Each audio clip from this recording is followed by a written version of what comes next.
Mesdames et messieurs, bonsoir encore ce soir et merci pour cette opportunité que nous avons aujourd'hui de passer à la seconde session de notre séminaire biblique sur le salut.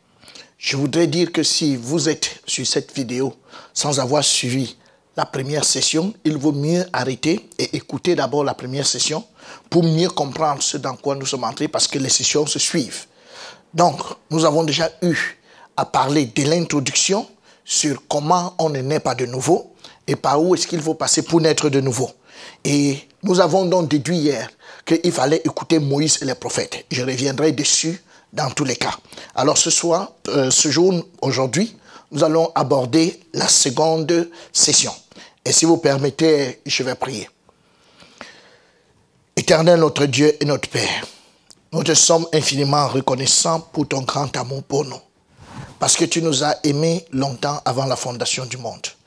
Il t'a plu d'envoyer ton Fils Jésus-Christ mourir sur la croix pour nos péchés, afin que nous puissions avoir une rédemption éternelle. Merci Seigneur, parce que cette rédemption, nous l'avons. Et Seigneur, c'est à ce titre qu'aujourd'hui, je me tiens ici pour parler de ta part, pour expliquer aux uns et aux autres ce que j'ai vu et entendu. Parce que nous ne pouvons ne pas parler de ce que nous avons vu et entendu en accord avec Actes chapitre 4, verset 20. Laisse donc, Seigneur, par ton esprit, que je puisse expliquer les Écritures comme Paul pouvait l'expliquer dans Actes chapitre 28, verset 23, que je puisse apporter tout ce qui est nécessaire dans la connaissance, dans la parole de Dieu, afin que, Seigneur, plusieurs puissent passer des ténèbres à ton admirable lumière.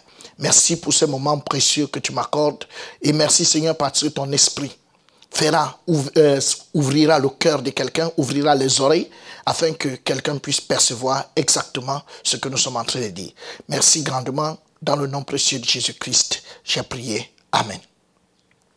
Alors mesdames et messieurs, comme je vous le disais, je suis le pasteur Boba et aujourd'hui nous abordons la deuxième session. Et en ce qui concerne cette deuxième session, le premier verset que je voudrais partager avec vous est celui-ci. Hébreux chapitre 9, verset 16 à 17. Et la Bible dit, « Car là où il y a un testament, il est nécessaire que la mort du testataire soit constatée. Un testament, en effet, n'est valable qu'en cas de mort, puisqu'il n'a aucune force tant que le testataire vit. » Nous pouvons voir ici notre Dieu en train de nous donner un cours magistral de droit. Il nous explique en réalité ce que c'est qu'un testament. Et il dit, en fait, nous savons tous ensemble, selon le dictionnaire, que le testament est un message donné par lequel celui qui meurt laisse la gestion de ses biens. Donc il n'y a pas de testament tant qu'il n'y a pas de biens. D'abord, les pauvres ne font pas de testament. Alors, ici, le Seigneur nous explique qu'un testament n'a de force qu'en cas de mort du testataire. Donc, un testament ne peut pas avoir la force tant que le testataire vit. Du moins, pour nous les hommes aujourd'hui, quand nous allons chez le notaire pour faire un testament, vous pouvez y aller toutes les fois. Vous déposez vos premières volontés et des semaines après, vous n'êtes pas encore mort et vous vous rendez compte que vous devez aller modifier quelque chose, vous repartez. Et vous changez. Et vous pouvez le changer une fois, si cela vous chante. Mais on ne va considérer que les dernières volontés. C'est pour ça que le testament, ce sont les dernières volontés d'un homme par lequel il laisse la gestion de ses biens. Il dit, voici comment mes biens seront gérés après moi. Alors, on ne peut donc pas avoir un testament et le testataire. En fait, le testament et le testataire ne peuvent pas agir en même temps. Pour bien nous faire comprendre ce que je voudrais dire, je voudrais que nous allions dans cet exemple que je vais nous apporter. Regardez un peu, imaginez-vous que nous avons un certain monsieur. Ça, c'est le grand-père. Et ce grand-père a une entreprise. L'entreprise marche merveilleusement bien. Ça fonctionne très bien. Mais il décide de donner cette entreprise à son fils. Alors, quand il donne cette entreprise à son fils prend l'entreprise pour commencer à gérer. Il a donné et il a signé tous les papiers. Est-ce que vous pensez, à votre avis, que ce grand-père, ayant donné l'entreprise à son fils, est-ce qu'il y a encore le droit de recruter les gens comme il veut et venir mettre dans cette entreprise? Non. Le grand-père ne peut plus recruter des gens et venir mettre dans cette entreprise. C'est fini. Donc, s'il a donné l'entreprise à son fils, si lui-même, le grand-père, veut recruter quelqu'un, il est obligé de demander à son fils. Maintenant, son fils gère la société. Pendant qu'il gère l'entreprise, il a aussi lui-même un fils, qui est le petit-fils du grand-père, et il vit avec son neveu, qui est également le cousin à son fils. Alors, ces deux vivent dans sa maison. Mais seulement, lui-même, le fils de ce grand-père, à l'heure de sa mort, le voici. Donc, ce fils, à l'heure de sa mort, il décide de rédiger un testament. Et dans le testament, il décide donc de donner l'entreprise à son fils. Bien que son fils soit illettré, bien que son fils ne connaisse pas grand-chose dans le management, mais il décide tout de même de donner l'entreprise à son fils que voici. Alors, son fils prend l'entreprise. Mais le cousin qui vivait avec lui est quand même plus éduqué. Mais malheureusement, le monsieur qui va mourir, lui, il a décidé de laisser l'entreprise à son fils. Alors, il meurt. Et son fils, qui est le petit-fils du grand-père, prend les choses en main et commence à gérer. Quand il gère, l'entreprise va mal. Le cousin, lui, qui était rentré au village depuis très longtemps, un jour, il dort et il fait un rêve. Et dans son rêve, il se dit, oh, il voit le fils, c'est-à-dire que son oncle, qui apparaît dans une vision et lui dit, j'ai laissé l'entreprise entre les mains de mon fils. Est-ce que tu peux aller récupérer l'entreprise? Alors, permettez-moi de vous poser cette question. Si vous êtes dans cette famille et que vous participez à l'assise et qu'on vous dise, l'entreprise a été donnée par voie testamentaire à ce petit-fils. Mais il y a ce cousin qui a fait une vision et c'est une vision authentique. Et son oncle lui a parlé et lui a demandé de venir récupérer cette entreprise. Alors, qu'est-ce que vous allez décider? Certainement, vous n'allez pas dire que l'entreprise revient au cousin. Vous allez dire, il y a un testament. Et alors, nous nous tenons sur le testament. Mesdames et messieurs, si ceci est bien compris, je voudrais vous dire que c'est une certaine allégorie par rapport à notre vie sur cette terre. Le grand-père que j'ai mentionné tout à l'heure, en fait, c'est Dieu. Dieu gère le monde. Il gère le monde depuis l'Ancien Testament. Et quand il gère le monde depuis l'Ancien Testament, depuis Genèse jusqu'à Jean-Baptiste, il gère le monde avec « ainsi parle l'Éternel ». Donc, il gère le monde avec sa parole. Donc, son capital, c'est la parole. Et il gère le monde avec la parole. Et à chaque fois, il dit « ainsi parle l'Éternel ». C'est toujours comme ça qu'il a parlé. Ainsi parle l'Éternel. Ainsi parle l'Éternel. Ainsi parle l'Éternel. Et la Bible nous dit donc que quand Jésus vient dans le monde, Dieu décide de lui remettre toutes choses. Il remet toutes choses au Fils. Il remet toutes choses à Jésus. La gestion du monde, il la remet à Jésus. Et il dit à Jésus, tiens, c'est maintenant toi qui vas gérer le monde. Et quand Jésus commence à gérer le monde, mesdames et messieurs, lui-même met la marque, sachant que c'est lui qui gère les choses. Vous lirez par exemple dans Matthieu chapitre 5, verset 27, il va dire ceci, vous avez appris qu'il a été dit. Mais moi, je vous dis. Qu'est-ce que ça veut dire concrètement? Vous avez appris, on a appris de qui? On a appris de Dieu. Avec ainsi parler l'Éternel. On a appris de Dieu dans le Pentateuque. Que Dieu avait dit, voici ce que vous devez faire. Mais quand Jésus prend les choses en main, il dit, vous avez appris qu'il a été dit, mais moi, je vous dis. Alors, mais moi, je vous dis. Donc lui, il nous dit, qui est-ce que nous devons suivre? Lui. Et lui, c'est qui? C'est Jésus. Et il va le dire à maintes reprises. Et laissez-moi vous faire remarquer que pendant que Jésus est en train de dire, mais moi je vous dis, pendant que Jésus fait son ministère sur cette terre, on n'entend pas qu'il y a un petit prophète qui est dans un coin quelque part, qui est encore là en train de dire, ainsi parle l'Éternel. Quand Jésus a pris les commandes de la gestion de ce monde, ainsi parle l'Éternel s'est arrêté. Mesdames et messieurs, ainsi parle l'Éternel s'est arrêté. Donc, à l'époque de Jésus sur la terre, il n'y avait pas de ainsi parle l'Éternel.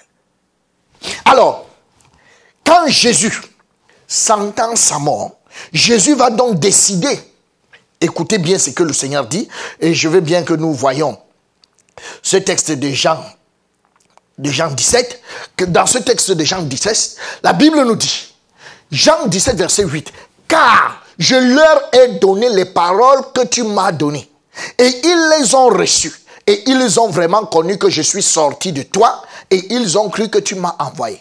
Donc, le capital qui est la parole de Dieu, avec lequel on gère l'entreprise qui est le monde, était d'abord entre les mains de Dieu.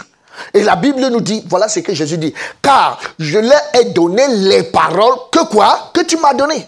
Donc, tu avais d'abord les paroles. Au commencement était la parole et la parole était avec Dieu. Et maintenant, tu as pris la parole, tu me l'as donnée. Tu me les as données. Et maintenant, moi, Jésus, j'ai pris la parole, que même la même parole, je vais remettre à mes apôtres, à mes disciples. Donc, il prend la parole et il remet à ses disciples. Donc, Jésus prend la parole pour donner à ses disciples. Il dit, la parole que j'ai, qui me vient du Père, je remets ça aux disciples. Alors, quand il remet la parole aux disciples, et voilà ce qu'il dit aux disciples. Il dit, ce n'est pas pour eux seulement que j'ai pris, mais encore pour ceux qui croiront en moi par leur parole. Écoutez très bien. Mais est-ce que c'est la parole est-ce que ce sera la parole des disciples? Non. À ceux qui croiront en moi par la parole que je leur ai donnée. Alors, quand nous lisons ce texte de Jean 17, verset 20, tout de suite, ça nous montre que quelqu'un ne peut pas naître de nouveau directement par Jésus qui lui prêche en ce moment. Pourquoi? Jésus n'a plus la parole qui sauve. La parole qui sauve, il l'a remis aux disciples et c'est maintenant aux apôtres de prêcher cette parole. Lui-même ne peut plus prêcher comme Dieu lui-même ne peut plus continuer à gérer l'église. Donc, Jésus lui-même a remis la parole aux apôtres et il dit, ceux qui croiront en moi, il spécifie, ceux qui croiront en moi par leur parole. Malheureusement, mesdames et messieurs, nous avons aujourd'hui sur cette terre une race qui se lève et il vous raconte qu'il est né de nouveau. Jésus lui a apparu dans les rêves et Jésus lui a prêché. Les autres qui disent qu'il était en pleine forêt et Jésus lui a montré le doigt et lui a parlé. Les autres qui disent qu'ils étaient chez Satan et puis Jésus est apparu. Mais ça, ce sont des histoires, mesdames et messieurs.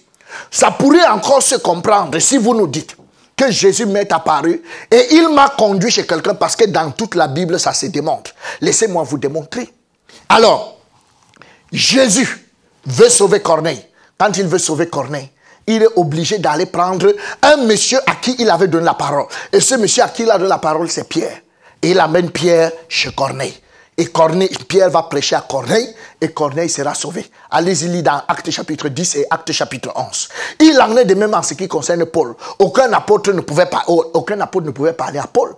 Il a tout fait de racler l'apôtre Paul sur le chemin de Damas. Il l'a neutralisé et il l'a fait asseoir dans une chambre. Et il est allé chercher Ananias.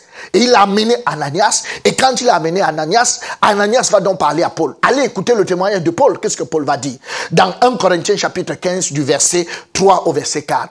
Il dit que ce que je vous ai enseigné, c'est comme je l'ai aussi reçu. Que Jésus-Christ est mort selon les Écritures et qu'il est ressuscité selon les Écritures. Ça, c'est ce que Paul dit. Alors, est-ce que Jésus lui avait lu les Écritures? Non. Mais seulement quand Ananias est venu, Ananias lui a montré toutes les Écritures. Allez voir le geôlier dans Actes chapitre 16. Dans Actes chapitre 16, Dieu veut sauver le geôlier. Mais qu'est-ce qu'il fait? Il amène Paul et Silas en prison. Et une fois qu'ils sont en prison, pendant qu'ils sont en prison, Dieu ouvre les portes de la prison. Mais Paul et Silas ne fuient pas. Et le geôlier qui veut se tuer, Paul les fait sortir. Paul dit, ne te tue pas. Nous sommes encore là en prison. Et alors Paul et Silas vont sortir et vont lui annoncer la parole pour être sauvés. C'est un peu comme ça que ça se passe dans tous les actes des apôtres. On passe par l'eunuque éthiopien. L'eunuque éthiopien qui était un adorateur, il fallait que Jésus envoie Philippe pour aller lui prêcher la parole. Donc ça veut donc dire clairement qu'aujourd'hui, si quelqu'un vous dit que c'est Jésus qui lui a prêché la parole, ou bien comme on entend souvent quelqu'un dire qu'il était derrière les bœufs et Jésus lui est apparu, là il y a erreur. Face à ce verset biblique, Jésus ne peut pas se contredire. Dieu ne peut pas se contredire. Donc le Seigneur a dit, ce n'est pas pour eux seulement que je prie, mais encore pour ceux qui croiront en moi par leur parole. Et c'est donc la réalité. Et c'est donc pour ça qu'aujourd'hui, il y a plusieurs églises et nous ne sommes pas un. Parce que ce principe n'est pas respecté. Parce que dans Jean 17, verset 21, il est écrit, afin que tout soit un. Comme toi, Père, tu es en moi, et comme je suis un, et je suis en toi. Afin que aussi soit un en nous.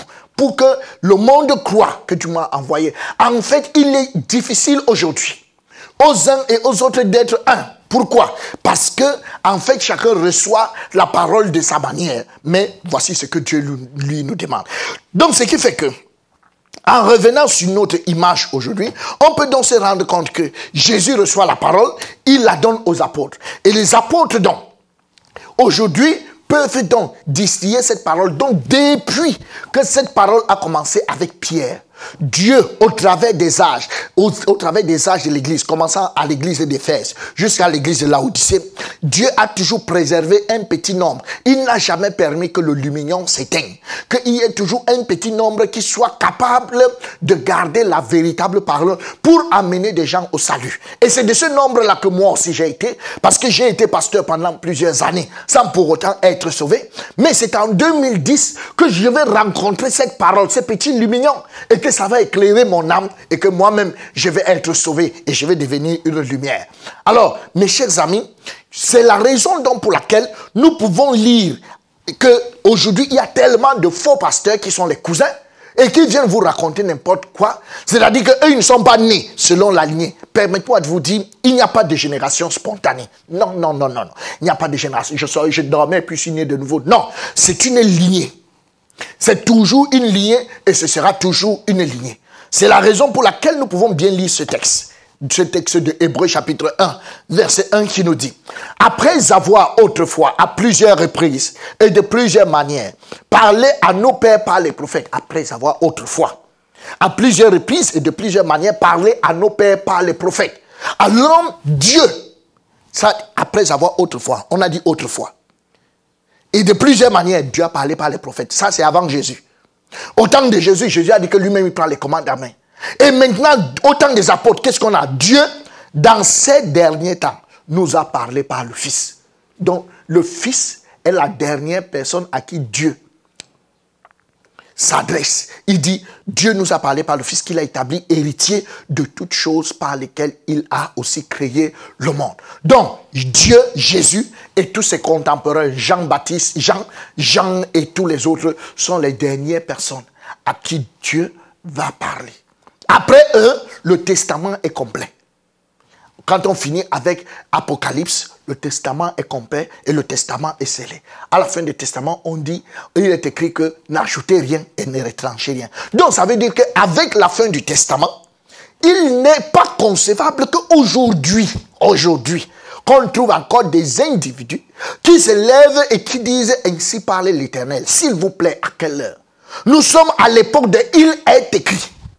Parce qu'aujourd'hui, si je dois vous parler de la part de Dieu, je dois vous montrer là où c'est écrit. C'est ça aujourd'hui. Je vous montre, lisez ici. Voici là où c'est écrit. On ne peut plus aujourd'hui venir vous dire que non, le Seigneur vient de me dire que le Seigneur vient de te dire quoi. Car alors qu'il y a un testament, on ne peut pas tenir le testament en main et continuer de dire que Dieu vient de me parler. Non, non, non, non. Si Dieu nous parle aujourd'hui, c'est pas le Saint-Esprit. Parce que le Saint-Esprit est le notaire qui est en charge de nous expliquer le testament. Et la Bible le dit, Jésus le dit à juste titre. Il dit, quand l'Esprit de vérité viendra, il vous enseignera toute la vérité. Il ne vient pas pour ajouter de nouveaux versets. Il ne vient pas pour faire de nouvelles choses. Mais il vient nous expliquer de mieux en mieux le testament que nous avons en main. De la même manière que quand un père a laissé un testament pour ses enfants, ils vont chez le notaire et le notaire leur explique ce que son père voulait dire en associant tout cela au droit. Ce n'est pas que le notaire ajoute quelques paroles. Donc, vraiment, il est important aujourd'hui que nous comprenions dans quel âge nous nous retrouvons. Nous sommes dans l'âge de il est écrit. C'est pour ça que je lis dans ce verset 1 Corinthiens 4 verset 6 que je voudrais que vous gardiez très bien. C'est à cause de vous frères, c'est Paul qui parle, que j'ai fait de ces choses une application à ma personne et à celle d'Apollos, afin que vous appreniez en nos personnes à ne pas aller au-delà de ce qui est écrit, et que nul de vous ne conçoive de l'orgueil en faveur de l'un comme de l'autre. Donc, vous devez apprendre. Nous devons apprendre à ne pas aller au-delà de ce qui est écrit. On ne va pas au-delà de ce qui est écrit. Non, non, non, non. On ne va pas au-delà de ce qui est écrit. Donc, personne de nous ne doit aller au-delà de ce qui est écrit. C'est Dieu qui a mis la barrière. Les gens vont me dire, mais pasteur Boba, là vous êtes en train de mettre Dieu dans une cage. Non, c'est pas moi. C'est Dieu lui-même qui nous a mis dans une cage et il a mis les limites comme la mer. Les limites que nous ne devons pas franchir. Donc, là où nous sommes, on ne peut pas aller au-delà de ce qui est écrit. Ça veut donc dire que moi-même qui suis ici, si je vous dis quelque chose, vous êtes en droit de me demander où est-ce que c'est écrit. Et c'est pour ça que je cote beaucoup de versets bibliques afin chaque fois de soutenir mon propos par la parole. Donc, on ne peut pas aujourd'hui entendre des gens qui se lèvent et ils vous disent qu'ils sont prophètes, Dieu vient de leur parler. Mais d'où est-ce que ça sort? Et ils vous disent des choses qui n'ont rien à voir avec les Écritures. Ils vous disent Satan est monté, Satan est descendu. Qu'est-ce que ça a à voir avec les Écritures? Alors, nous sommes là pour que nous n'allions pas au-delà de ce qui est écrit. Alors, si vous avez compris ce fait, je veux bien ici dire que hier nous nous sommes arrêtés sur le fait comment est-ce que quelqu'un devrait naître de nouveau. On a bien compris par rapport à Éphésiens chapitre 2 verset 8 que c'est par la foi, c'est par le moyen de la foi. Nous sommes sauvés par grâce, par le moyen de la foi, c'est un seul moyen. Et la foi vient d'où? La foi vient de ce qu'on entend. Et ce qu'on entend vient d'où? Ce qu'on entend vient de la parole de Dieu. Donc il faut qu'on t'amène la parole de Dieu jusqu'à ce que tu es sauvé. Donc, on est sauvé pendant qu'on écoute la parole. On n'est pas sauvé avant la parole. On n'est non plus sauvé après qu'on ait fait le message. Vous savez, beaucoup de personnes le font. Ils prêchent un message. Quand ils ont fini de prêcher le message, quand c'est à la fin, subitement, vous entendez le pianiste qui commence à jouer quelque chose et il dit, mesdames et messieurs, vous qui êtes ici pour la première fois, si quelqu'un m'a écouté ce soir et il veut naître de nouveau, qu'il lève la main. Vous entendez vous-même. Est-ce qu'il y a quelqu'un qui m'a écouté ce soir et qui veut naître de nouveau? Qu'est-ce que ça veut dire concrètement? Cela dit que lui-même reconnaît que la parole qu'il a prêchée n'a pas fait naître de nouveau quelqu'un. Bon, maintenant, comme la parole qu'il a prêchée, la prédication est finie, il n'a pas pu faire naître les gens de nouveau. Il va donc les faire naître de nouveau avec quoi? Et le voilà qui dit, si vous êtes dans cette salle et vous voulez naître de nouveau, levez la main. Vous levez la main, il vous dit avancez. Vous avancez et vous arrivez devant lui et il vous dit levez les deux mains. Fermez les yeux et priez après moi. Donc, il veut les faire naître de nouveau par la prière. Ce n'est pas biblique, mes chers amis. Ce n'est pas biblique. On est de nouveau par la prédication de la parole. 1 Corinthiens chapitre 1 verset 21 est très clair. Il a plu à Dieu de sauver les croyants par la folie de la prédication. Jacques chapitre 1 verset 18, il dit bien que il nous a engendrés selon sa volonté par la parole de la vérité. Par la parole de vérité. Donc on engendre par la parole. 1 Pierre chapitre 1 verset 23, il est très clair. Vous avez été régénérés par la parole permanente et vivante de Dieu. Donc, on ne peut pas venir dire autre chose aujourd'hui pour ces quelques versets que j'ai paraphrasés devant vous. Alors, on a terminé notre propos dans la dernière session, dans la première session, qui est notre dernière session avant celle-ci, en se posant la question, quelle parole on devrait donc écouter? Et nous avons demandé à Abraham, et Abraham va nous dire, le riche dit, je te prie donc, Père Abraham, d'envoyer Lazare dans la maison de mon père, car j'ai 5 frères. C'est pour qu'il leur atteste ces choses, afin qu'ils ne viennent pas aussi dans ce lieu de tourment. Abraham répondit, ils ont Moïse et les prophètes qui les écoutent. Donc, pour qu'ils ne viennent pas en enfer, Abraham corrobore d'abord en disant que pour que ces gens n'aillent pas en enfer, il faut qu'ils écoutent. Alors maintenant, ils doivent écouter quoi? Ils doivent écouter Moïse et les prophètes. À tout prix. Nous avons Jésus à qui nous avons posé la question. Lui, il est avec les disciples de Maïs. Et pendant qu'il est avec les disciples de Maïs, laissez-moi vous rappeler d'abord le contexte. Les femmes sont sorties. Les disciples de Maïs ont commencé à marcher très tôt, juste après la sortie des femmes du sépulcre ce jour-là. Et ils ont commencé à marcher très tôt et Jésus qui était ressuscité s'est joint à eux. Et ils ont commencé à marcher et ils ont fait une route d'environ 60 stades. Alors pendant qu'ils sont donc en train d'aller à Emmaüs, sur le chemin, ils vont donc s'entretenir et Jésus se rend compte que les gars même qui ont marché avec lui pendant 3 ans ne comprennent rien. Et la Bible dit, il ne leur a pas dit, mais voici Jésus. Je suis au milieu de vous. Je vous aime. Non, non, non, non, non, non, non. Je ne sais pas quelle évangélisation va commencer. On dit à quelqu'un, Jésus vous aime. Non. La Bible nous dit, Jésus, pour parler de lui, on dit, et commençant par Moïse et par tous les prophètes, il leur expliqua dans toutes les Écritures ce qui le concernait. Donc, il a expliqué dans toutes les Écritures ce qui le concernait. Alors, Jésus, pour parler de lui, commence par Moïse et les prophètes. Ça veut dire que si vous êtes assis, et que quelqu'un veut vous parler de Jésus, qu'il commence par Moïse et les prophètes. Et s'il vous plaît, ça prend du temps. Ça prend du temps, pourquoi? Parce que Paul, voulant également parler de Jésus à plusieurs personnes, la Bible nous dit, il lui fixait un jour, et plusieurs vinrent le trouver dans son logis. Paul leur annonça le royaume de Dieu, en rendant témoignage et en cherchant, par la loi de Moïse et par les prophètes, à les persuader de ce qui concerne Jésus. Donc il a commencé par la loi de Moïse et par les prophètes pour les persuader de ce qui concerne Jésus. Et la Bible nous dit, l'entretien dura depuis le matin jusqu'au soir. C'est pour ça que nous-mêmes nous avons pris 4 sessions d'environ 2 heures, et c'est dans ça que nous allons vous expliquer Moïse et les prophètes. Donc, quelqu'un ne peut pas venir aujourd'hui commencer, là, oh, vraiment, Jésus vous aime, et quand il vous voit souffrir, vraiment, il est mécontent. Est-ce que vous êtes prêt à lui donner la vie? Ce n'est pas possible. Nous l'avons vu dans la première session. Alors, pour avancer, donc, qu'est-ce que Moïse et les prophètes vont nous expliquer? En fait, voici ce que Moïse et les prophètes vont nous expliquer. Ils vont nous expliquer Jean 17, verset 3. Jean 17, verset 3 veut dire quoi? Or, la vie éternelle, c'est qu'ils te connaissent. Toi, le seul vrai Dieu, et celui que tu as envoyé, Jésus-Christ. Dieu donne la définition de la vie éternelle. La vie éternelle, c'est quoi? C'est qu'ils te connaissent. Donc, la vie éternelle égale connaître. La vie éternelle n'est pas égale à prier. Alors, pour connaître, il faut qu'on t'explique.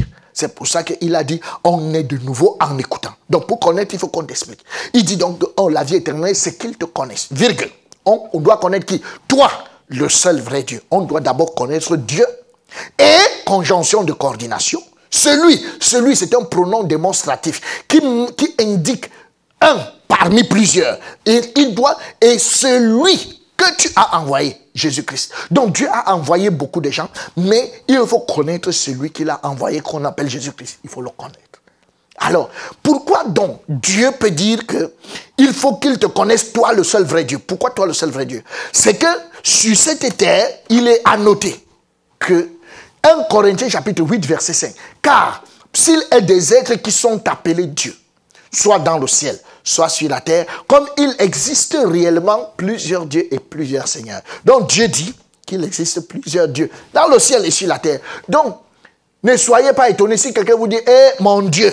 Mon Dieu ne veut pas dire forcément que nous avons le même Dieu, parce que la Bible dit, il existe plusieurs dieux et plusieurs seigneurs dans le ciel et sur la terre. Donc, il est bien possible que chacun ait son Dieu. C'est la raison pour laquelle vous pouvez voir qu'il y a beaucoup d'églises. Mais 2 églises ont parfois un mur mitoyen, un mur qui les sépare. Mais ils ne peuvent pas se mélanger. Vous vous demandez, oh, pourquoi ils ne se mélangent pas? Et les gens disent, non, c'est à cause de l'orgueil des pasteurs, c'est à cause de... Non, il n'y a rien de tout ça. C'est que les 2 églises ne servent pas le même Dieu. 2 dieux ne peuvent pas fonctionner ensemble.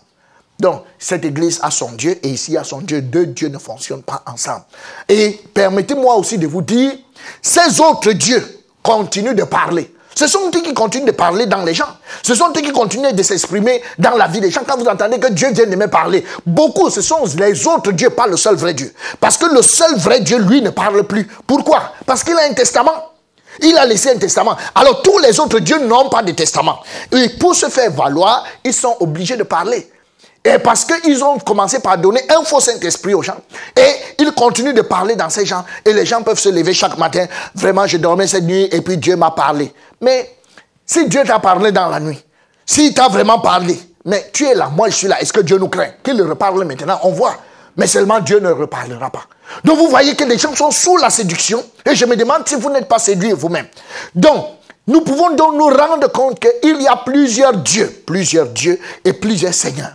Et ces plusieurs dieux et plusieurs seigneurs sont en train de faire des ravages. Mais il faut qu'aujourd'hui, que par les Écritures, que je vous amène à la connaissance du seul vrai Dieu.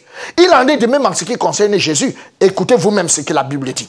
2 Corinthiens chapitre 11 verset 4 nous dit, car si quelqu'un vient vous prêcher un autre Jésus, que celui que nous vous avons prêché, ou si vous recevez un autre esprit, que celui que vous avez reçu, ou un autre évangile, que celui que vous avez embrassé, vous le supportez fort bien. Vous voyez donc avec moi qu'il existe un autre Jésus.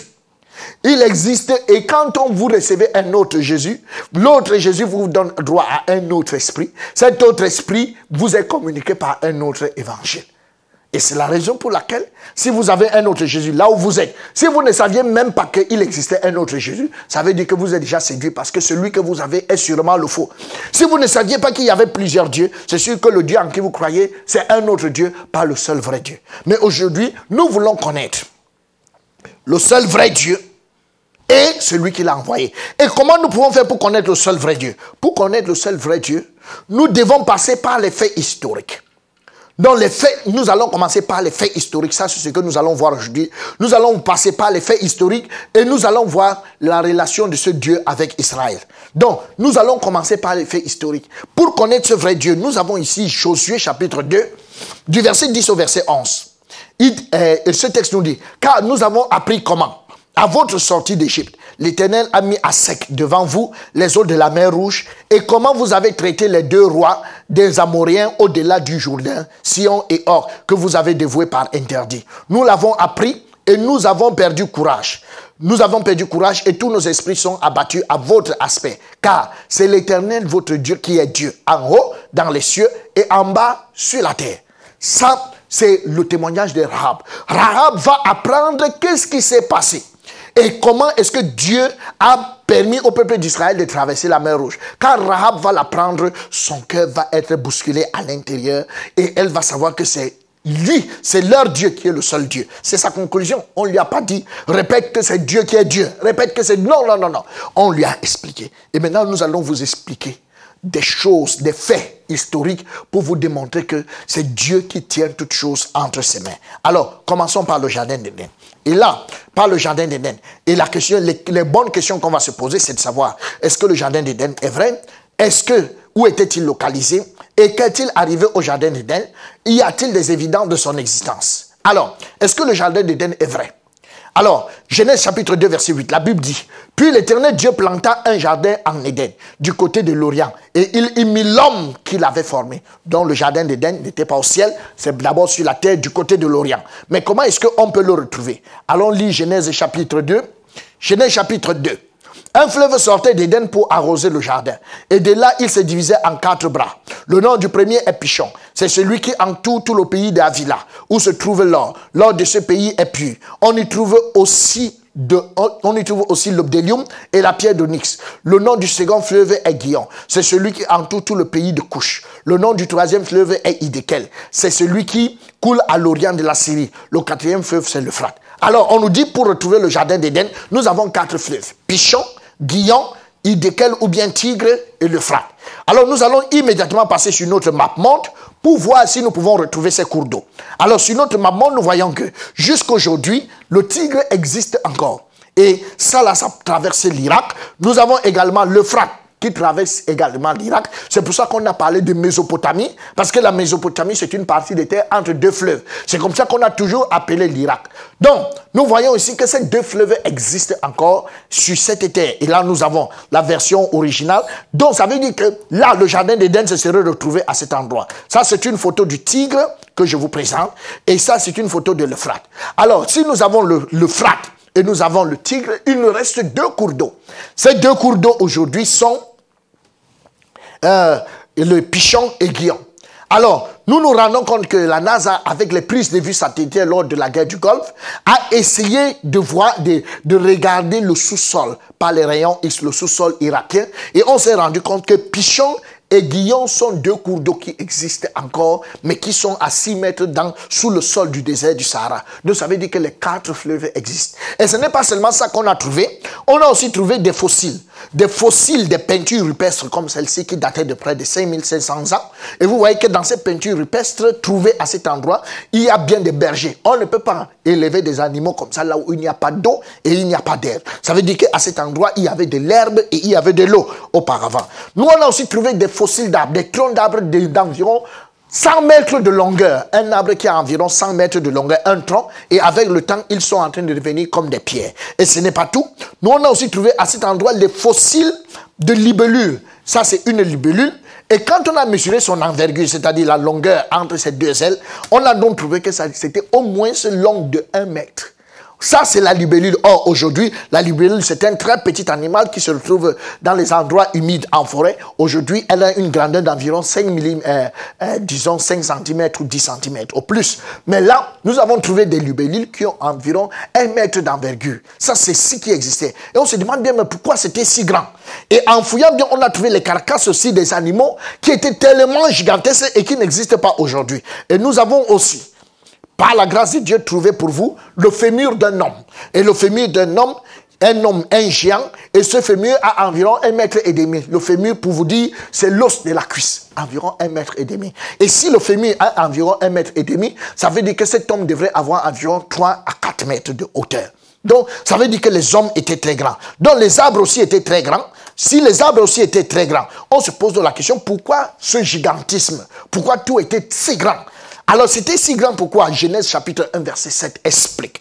Et Dieu fit l'étendue, il sépara les eaux qui sont au-dessous de l'étendue d'avec les eaux qui sont au-dessus de l'étendue, et cela fut ainsi. C'est-à-dire que Dieu a pris la terre et le globe terrestre, avec l'eau qui était sur le globe terrestre, il a mis le globe terrestre dans une bulle, comme vous voyez sur cet écran. De telle manière que quand le soleil pouvait frapper, ça allait frapper sur la bulle. Donc les rayons ne pouvaient pas frapper la terre comme elle frappe aujourd'hui. Elle frappait sur la bulle et elle retournait. Elle frappe sur la bulle et elle retourne. Ça faisait donc qu'à l'intérieur de cette bulle, la terre était comme dans un cocon. Et il y avait un climat qui était favorable, un climat qui permettait que, premièrement, ceux qui étaient sur la terre puissent vivre très longtemps et aussi qu'ils aient la plus grande taille. C'est-à-dire que moi, aujourd'hui, j'ai environ 1,70 m.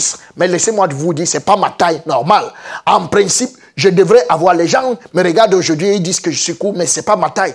Ils se fourvoient pour rien parce que je devrais en principe avoir 4 mètres. Mais c'est à cause du soleil, des rayons de soleil nocifs, que j'ai cette taille de 1,70 m aujourd'hui. Et vous voyez qu'à l'heure actuelle, je suis presque déjà vieux. Alors, je devrais vivre environ 1000 ans. Mais là, je n'ai pas le moyen de vivre 1000 ans parce que ces rayons de soleil m'ont déjà détruit complètement. Et ça, nous pouvons le voir dans ce diagramme qui existe aujourd'hui. Vous allez voir que d'Adam jusqu'à Noé, les hommes vivaient entre 800 et 1000 ans. C'était l'intervalle, entre 800 et 1000 ans.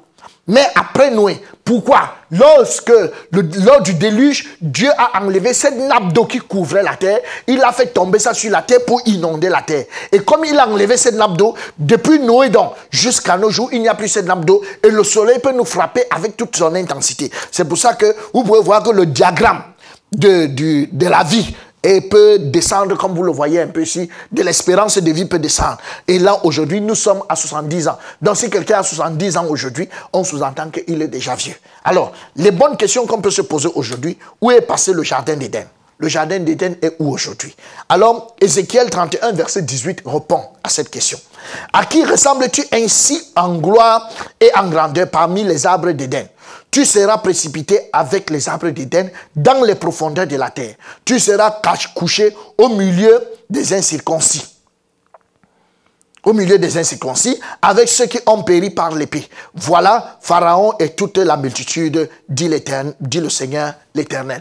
Donc, ici, selon ces écritures, nous voyons donc que, en fait, le jardin d'Éden a été précipité dans les prés. Donc, pendant le déluge, Dieu a ouvert la terre, comme vous pouvez le voir, et Dieu a pris tous les détritus des animaux, des végétaux et tout, et il a donc pu ouvrir la terre, et il a mis à l'intérieur, il a enfui toutes ces choses, tout le jardin d'Éden, il a enfui à l'intérieur de la terre. Et à cause de la pression et du temps, cette détritus de végétaux s'est transformée en pétrole fossile que nous avons aujourd'hui. Parce qu'on peut bien se poser la question, pourquoi est-ce que dans ce Moyen-Orient, en Irak, au Koweït et en Arabie Saoudite, vous pouvez trouver qu'il y a 70% du pétrole mondial? En fait, il y a 70% du pétrole mondial parce qu'effectivement, en ce lieu, c'est là où le jardin d'Éden a été enfui.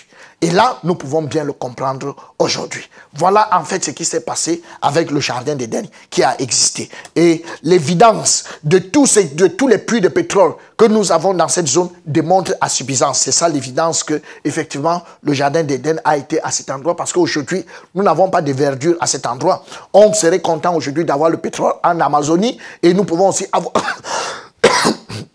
nous pouvons avoir le pétrole dans le bassin du Congo. Mais aujourd'hui, on se rend compte qu'en Irak, dans ce Moyen-Orient, nous avons 70% du pétrole mondial. C'est à cause du jardin d'Éden.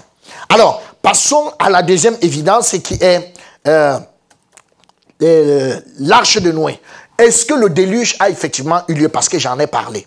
Genèse chapitre 6, verset 5. La Bible dit, l'Éternel vit que la méchanceté des hommes était grande sur la terre et que toutes les pensées de leur cœur se portaient chaque jour uniquement vers le mal.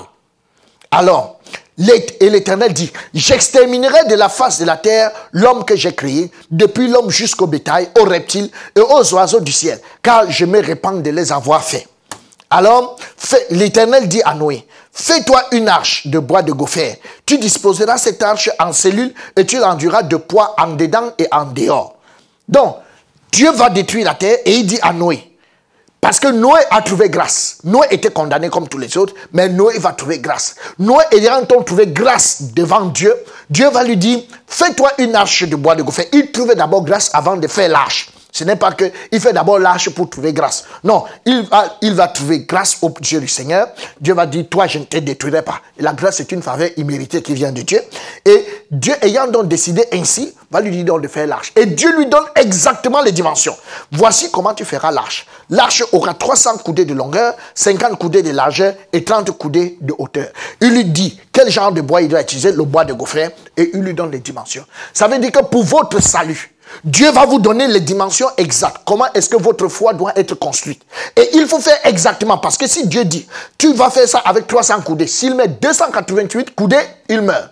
S'il met 280 et il met 301 coudées, il meurt. Donc il doit faire exactement comme Dieu lui a dit. C'est pour ça que pour notre salut, nous devons être sauvés exactement comme Dieu le demande. Si il a dit, nous devons être sauvés par le moyen de la foi, ça ne doit pas être par le moyen de la foi plus la prière. Non, il a donné les dimensions. Et voici l'arche qui a été faite.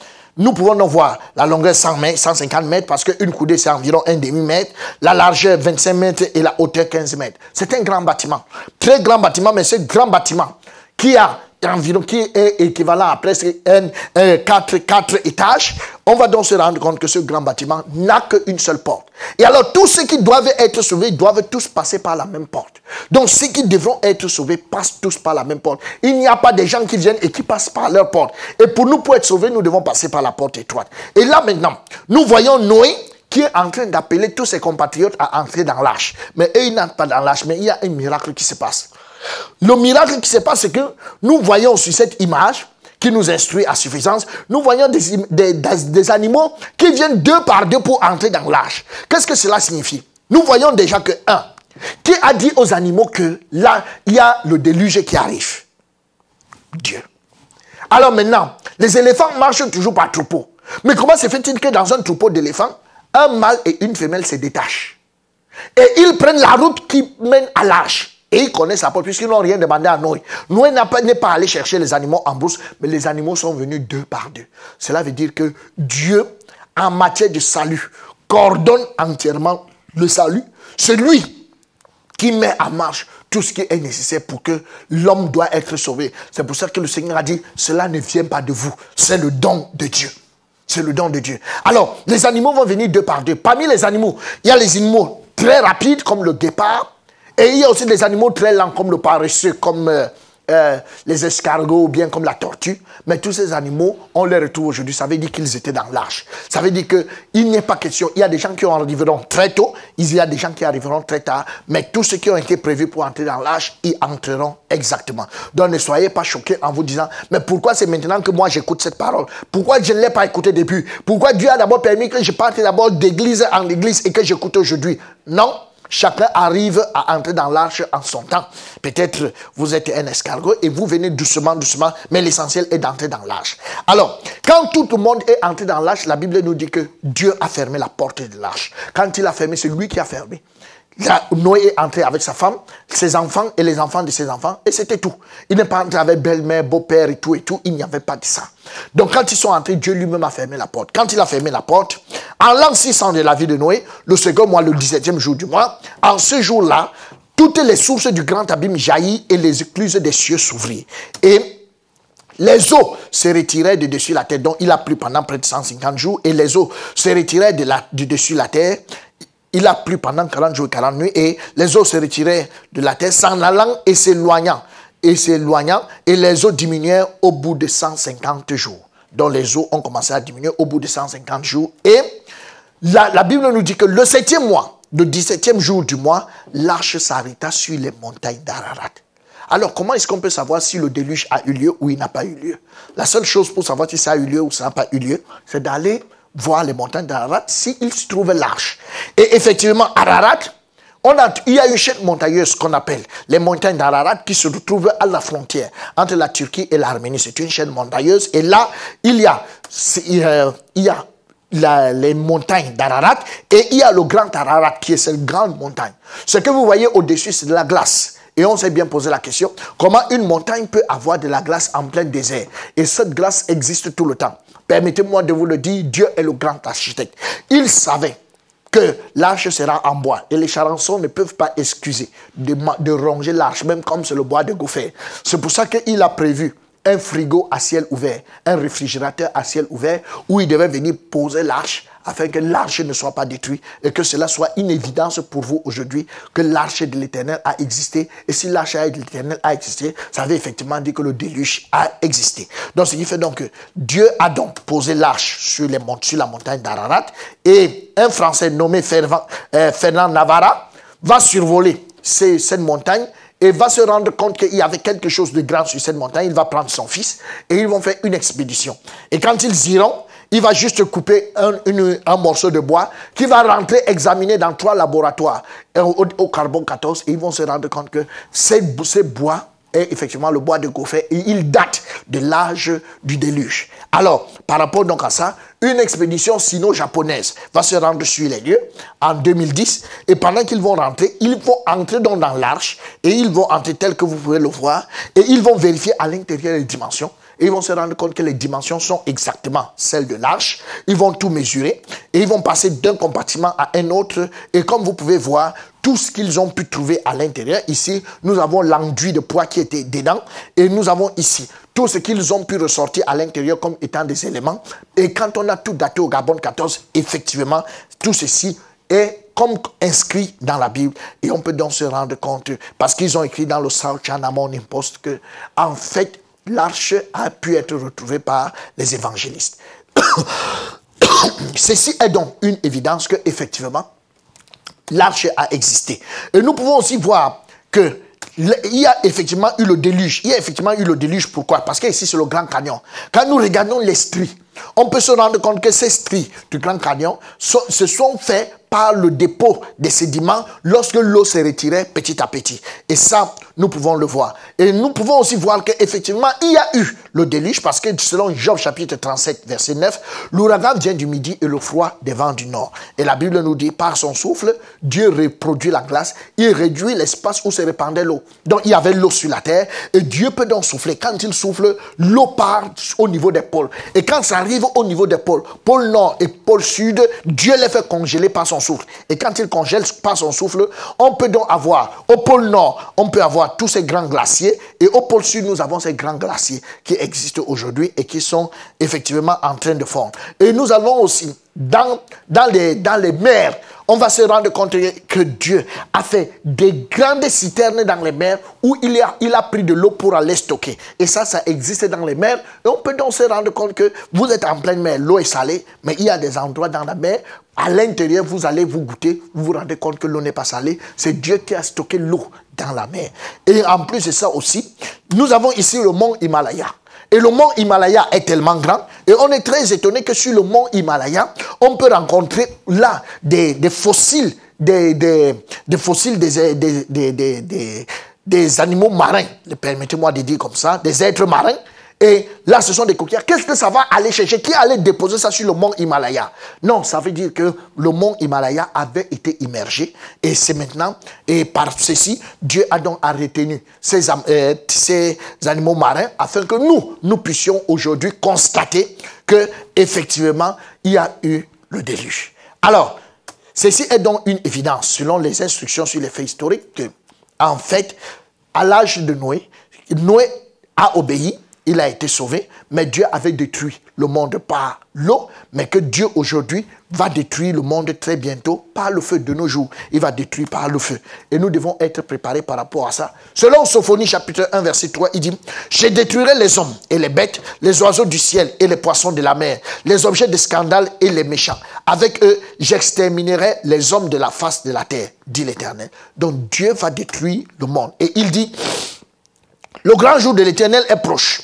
Il est proche, il arrive en toute hâte. Le jour de l'Éternel fait entendre sa voix et le héros pousse des cris amers. Ce jour est un jour de fureur, un jour de détresse et d'angoisse, un jour de ravages et de destruction, un jour de ténèbres et d'obscurité, un jour de nuée et de brouillard, un jour où retentiront la trompette et les cris de guerre contre les villes fortes et les tours élevées. Je mettrai les hommes dans la détresse et ils marcheront comme des aveugles parce qu'ils ont péché contre l'Éternel. Je reprendrai leur sang comme de la poussière et leur chair comme de l'ordure.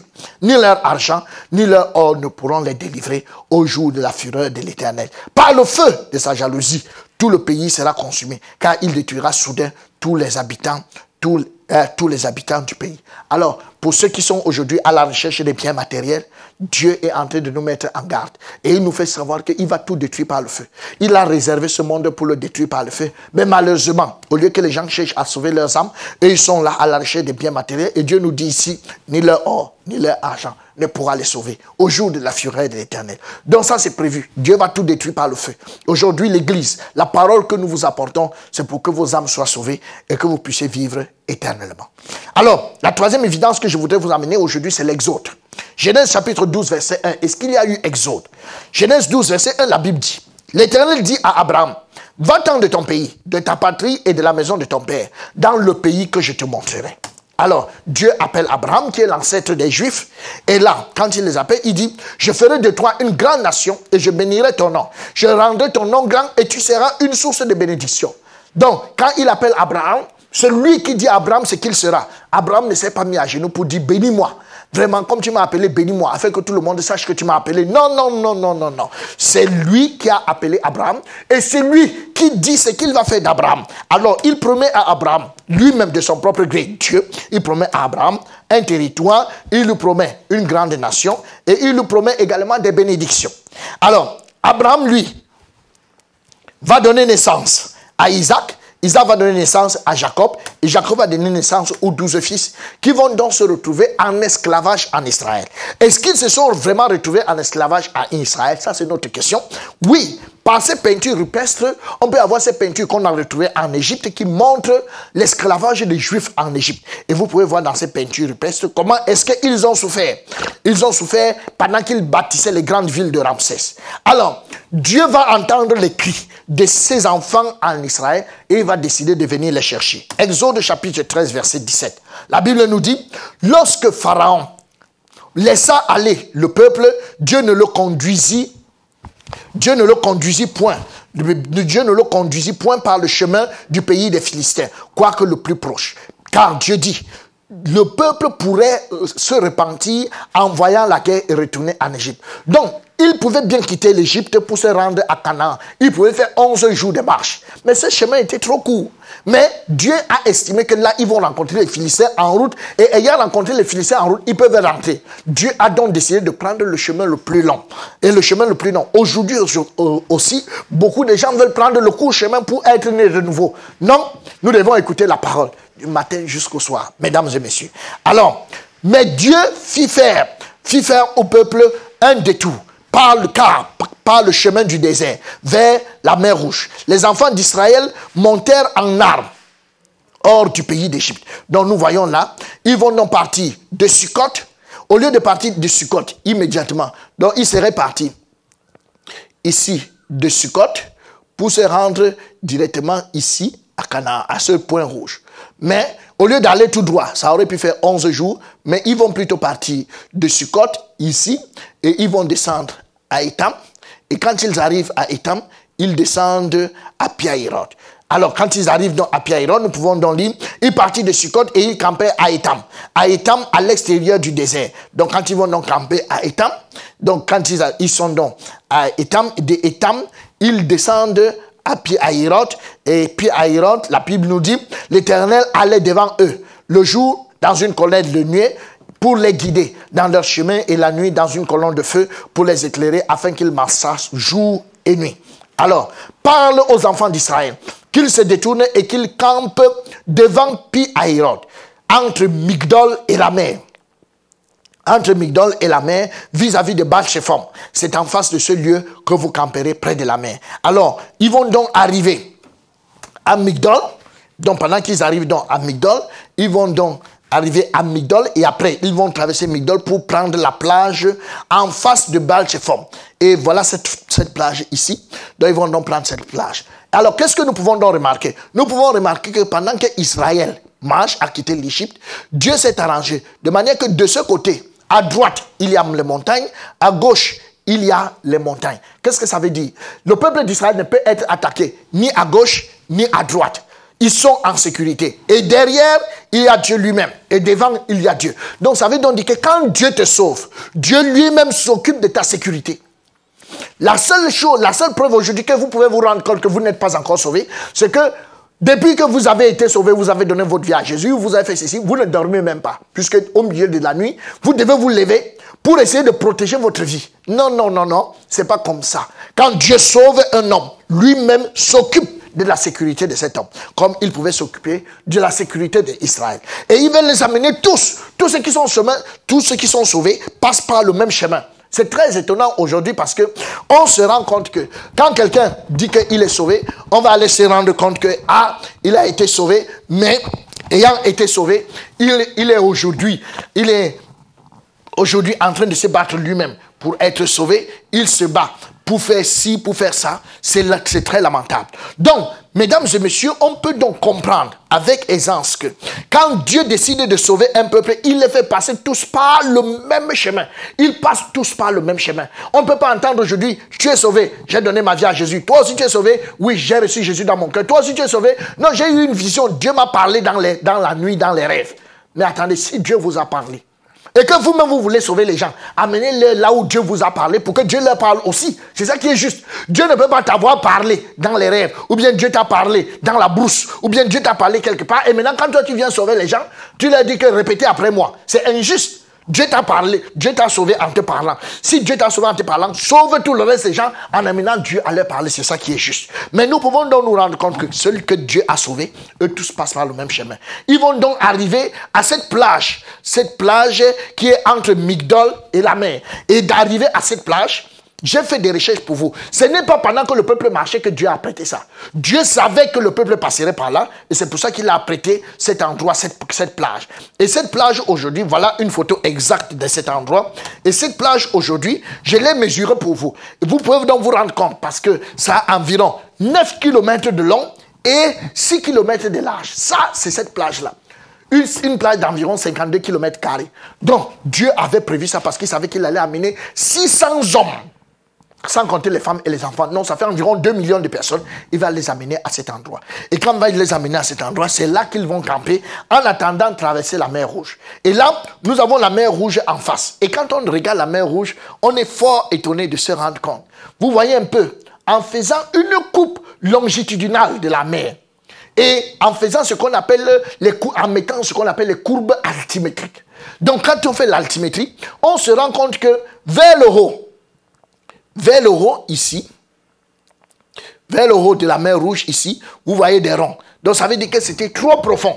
Ça pouvait avoir 100 mètres de profondeur. Vers le bas aussi, ça pouvait avoir 100 mètres de profondeur. Mais ici, voilà la plage, là où vous voyez écrit Égypte. C'est exactement là que le peuple était campé. Et quand vous regardez devant, quand vous regardez en accord avec les courbes altimétriques, vous vous rendez compte qu'il n'y a pas de rond là. Et s'il n'y a pas de rond, ça veut dire qu'en fait, là devant, ce n'était pas trop profond. Donc, on peut voir la mer descendre d'une manière régulière et aller remonter de l'autre côté. Donc, ce n'était pas trop profond. Et cela veut nous montrer que, en fait, Dieu a mis la plage où le peuple devait camper en face de là où ce n'était pas profond. Et c'est pour ça que quand Dieu va ouvrir la mer, il va ouvrir la mer exactement à cet endroit. Dès qu'il ouvre la mer à cet endroit, donc vous pouvez vous rendre compte qu'à gauche c'était profond, à droite c'était profond, mais il a ouvert à cet endroit et c'est là où le peuple va traverser. Quelle est la preuve donc qu'effectivement le peuple a traversé? C'est parce que plus tard, une équipe est passée à cet endroit avec des caméras robots et ils sont allés dans le fond de la mer et ils vont donc trouver des fossiles des chariots. Et ça sont les chariots d'Égypte qui sont restés dans la mer Rouge. Vous voyez un peu là, nous avons les axes, nous avons là aussi les coudes des personnes, nous avons là un peu tous ces axes-là. On a retrouvé ça dans la mer Rouge. Vous avez ici le coude de certains animaux. On a retrouvé tout ça dans la mer Rouge. Et on a aussi retrouvé le corps du pharaon qui était mort dans la mer Rouge. Parce que tous les pharaons, ils étaient momifiés. Et quand on a retrouvé exactement aussi ce pharaon, parce que ça c'est la photo d'un pharaon momifié. Vous voyez comment il est tout blanc, mais seulement le pharaon qu'on a trouvé dans la mer Rouge, lui, il était pratiquement tout noir, tout blanc comme vous le voyez parce qu'il a duré dans l'eau. Et nous voulons aussi voir que autour de sa bouche ça a été rongé, ses oreilles ont été rongées et puis ses yeux ont été rongés. La bouche qui ne voulait pas confesser la gloire de Dieu a été rongée, les oreilles qui ne voulaient pas entendre parler de Dieu ont été rongées, les yeux qui ne voulaient pas voir la gloire de Dieu ont été rongés. Et ce pharaon, il est aujourd'hui dans le musée. Il est aujourd'hui dans le musée au Caire. Vous pouvez aller au musée au Caire et vous le retrouverez là-bas dans les sarcophages. Donc, voilà un pharaon normal.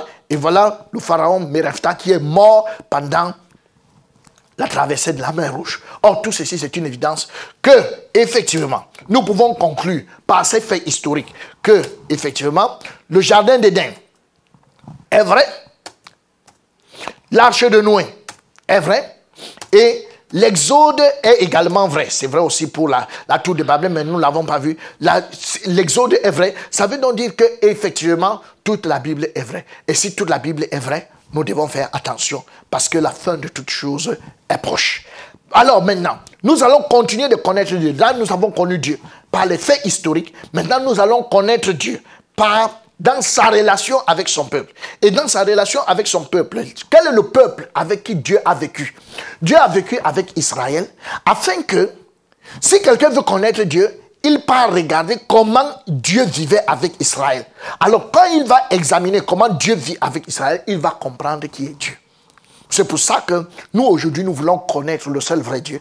Et nous allons examiner la relation de Dieu avec Israël. Et c'est pour ça que nous lisons ce premier texte qui nous dit, 1 Corinthiens 10, verset 11, il dit, ces choses leur sont arrivées pour servir d'exemple. Et elles ont été écrites pour notre instruction, à nous qui sommes parvenus à la fin des siècles. Donc Dieu dit que les choses qui sont arrivées à Israël sont arrivées à Israël pour nous servir d'exemple. C'est-à-dire que c'est arrivé à Israël, c'est l'exemple. Comme on dit, exemple d'application. Avant de venir faire les exercices. Donc nous serons l'exercice. Mais Dieu a fait un exemple d'application. Et il est bien, la Bible dit, et c'est écrit. Il n'a pas dit que nous devons imaginer, mais c'est écrit pour notre instruction, pour que cela soit notre instruction. Donc, on va donc examiner ce qui s'est passé. Pour qui? C'est une instruction pour qui? Pour nous qui sommes parvenus à la fin des siècles. Alors, nous allons donc voir, en accord avec Psaume 103, verset 7, la Bible dit, il a manifesté ses voies à Moïse et ses œuvres aux enfants d'Israël. Il a manifesté ses voies à Moïse et ses œuvres aux enfants d'Israël. Allons donc voir les œuvres de Dieu en Israël. Alors l'histoire d'Israël, comme je venais de vous le dire, Abraham est l'ancêtre d'Israël, il va donner naissance à Isaac, Isaac va donner naissance à Jacob, Jacob va donner naissance aux 12 fils qui étaient en esclavage en Israël et que Dieu est parti sortir. La question qu'on peut bien se poser aujourd'hui, c'est pourquoi Dieu a choisi Israël? Dieu a choisi Israël pour qu'il soit témoin de Dieu. En accord avec Ésaïe chapitre 43 verset 12. C'est moi qui ai annoncé, sauvé, prédit. Ce n'est point parmi vous un Dieu étranger. Vous êtes mes témoins, dit l'Éternel, et c'est moi qui suis Dieu. Dieu dit que vous êtes mes témoins. Vous êtes mes témoins, et c'est moi qui suis Dieu. Donc, vous savez, on dit ça, ce sont les témoins. Dieu dit qu'il y a un peuple sur la terre qui est son témoin, Israël. Alors, Dieu s'appelle encore Jéhovah. Donc, ça veut dire que Dieu, Israël est le témoin de Jéhovah. Donc, Israël en tant que nation. Donc, ça n'a pas de sens aujourd'hui que vous voyez un homme au quartier, un noir, ou bien un français, ou un blanc, qui vous dit qu'il est témoin de Jéhovah. S'il est témoin de Jéhovah, il est dans quelle tribu? Pour être témoin de Jéhovah, il faut être juif. Et ce sont les juifs qui sont les témoins de Jéhovah. Il existe deux témoins dans la Bible. Les témoins de l'Église, les témoins de Christ, c'est l'Église. Les témoins de Jéhovah, c'est Israël.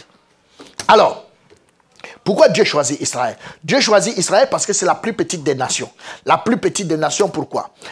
On voit ici, ce n'est point parce que vous surpassez en nombre tous les peuples que l'Éternel s'est attaché à vous et qu'il vous a choisi, car vous êtes le moindre de tous les peuples. Donc, quand on regarde ceci, Israël, c'est un petit peuple, mais Dieu l'a choisi. Pourquoi? Parce que si Dieu choisissait les États-Unis, et que les États-Unis battent une nation en temps de guerre, tout le monde, on ne va pas voir Dieu là-dedans, on va savoir que c'est normal, c'est les États-Unis. Mais Dieu n'a pas choisi une petite nation comme Israël. C'est la raison pour laquelle vous pouvez vous rendre compte que quand Israël va battre tout le reste des nations en 67 pendant la guerre de 6 jours, il va battre toutes les nations arabes, toute la coalition arabe en 6 jours. Israël va les mettre à plate couture. On peut donc se rendre compte que ce n'est pas Israël, mais c'est plutôt Dieu derrière Israël. Donc nous pouvons comprendre, en regardant ces messieurs, que si c'est costaud, vous dites que vraiment là où je suis, j'ai battu ce petit garçon parce que Dieu m'a aidé, vous ne comprendrez rien. Mais si ce petit garçon renverse ce gros, immédiatement, vous-même vous comprenez immédiatement que Dieu est derrière ce petit garçon. Pourquoi Dieu a choisi Israël? Dieu a choisi Israël parce que Israël serait les maîtres du monde. Oui, ils sont effectivement les maîtres du monde. Pourquoi? Écoute Israël, tu vas aujourd'hui passer le Jourdain pour te rendre maître de toutes les nations, plus grandes et plus puissantes que toi, de villes grandes et fortifiées jusqu'au ciel. Donc Israël aujourd'hui, ils maîtrisent tout dans le monde, ils sont en tête dans le monde. C'est Dieu qui l'a dit, une petite nation. C'est Dieu qui l'a dit. Donc Dieu choisit Israël effectivement pour aussi écrire la parole de Dieu. Dieu a choisi Israël pour écrire la parole de Dieu en rapport avec Romains chapitre 3 verset 13. Il est grand de toute manière et tout d'abord en ce que les oracles de Dieu leur ont été confiés. S'il vous plaît, les oracles, s'il vous plaît, les prophéties, elles ont été confiées à Israël. C'est très étonnant aujourd'hui de voir un Africain, de voir un Français se lever et dire qu'il est prophète. Vous êtes prophète de quoi, je vous en prie? Parce que pour être prophète, il faut d'abord être juif. Allez lire Hébreux chapitre 1, verset 1.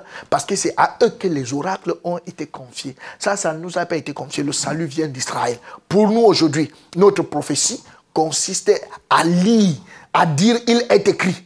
Mais notre prophétie ne consiste pas à dire « ainsi parle l'Éternel ». Il ne nous parle pas. Il nous parle, si oui, c'est par les Écritures. Donc, et nous pouvons dire, il est écrit. Mais nous ne pouvons pas dire, ainsi parle l'Éternel. Parce que les oracles ont été confiés aux Juifs qui les ont consignés par écrit. Pourquoi Dieu choisit Israël? Il choisit Israël parce que c'est le peuple par lequel le Messie devrait naître. Il fallait bien un peuple par lequel le Messie devrait naître. Et pourquoi Dieu, et c'est pour ça qu'il dit dans Romains 9, verset 5, et les promesses, et les patriarches, et de qui est issu, selon la chair, le Christ, qui est au-dessus de toutes choses, Dieu bénit éternellement. Amen. Alors, pourquoi Dieu choisit Israël? Dieu choisit Israël parce que c'est la nation que Dieu aime. Dieu, il fallait bien qu'en tant que Dieu, qu'il ait une nation qu'il aime. Alors, il va donc choisir Israël pour l'aimer. Et voici la nation que Dieu aime, en accord avec Ésaïe 43, verset 4.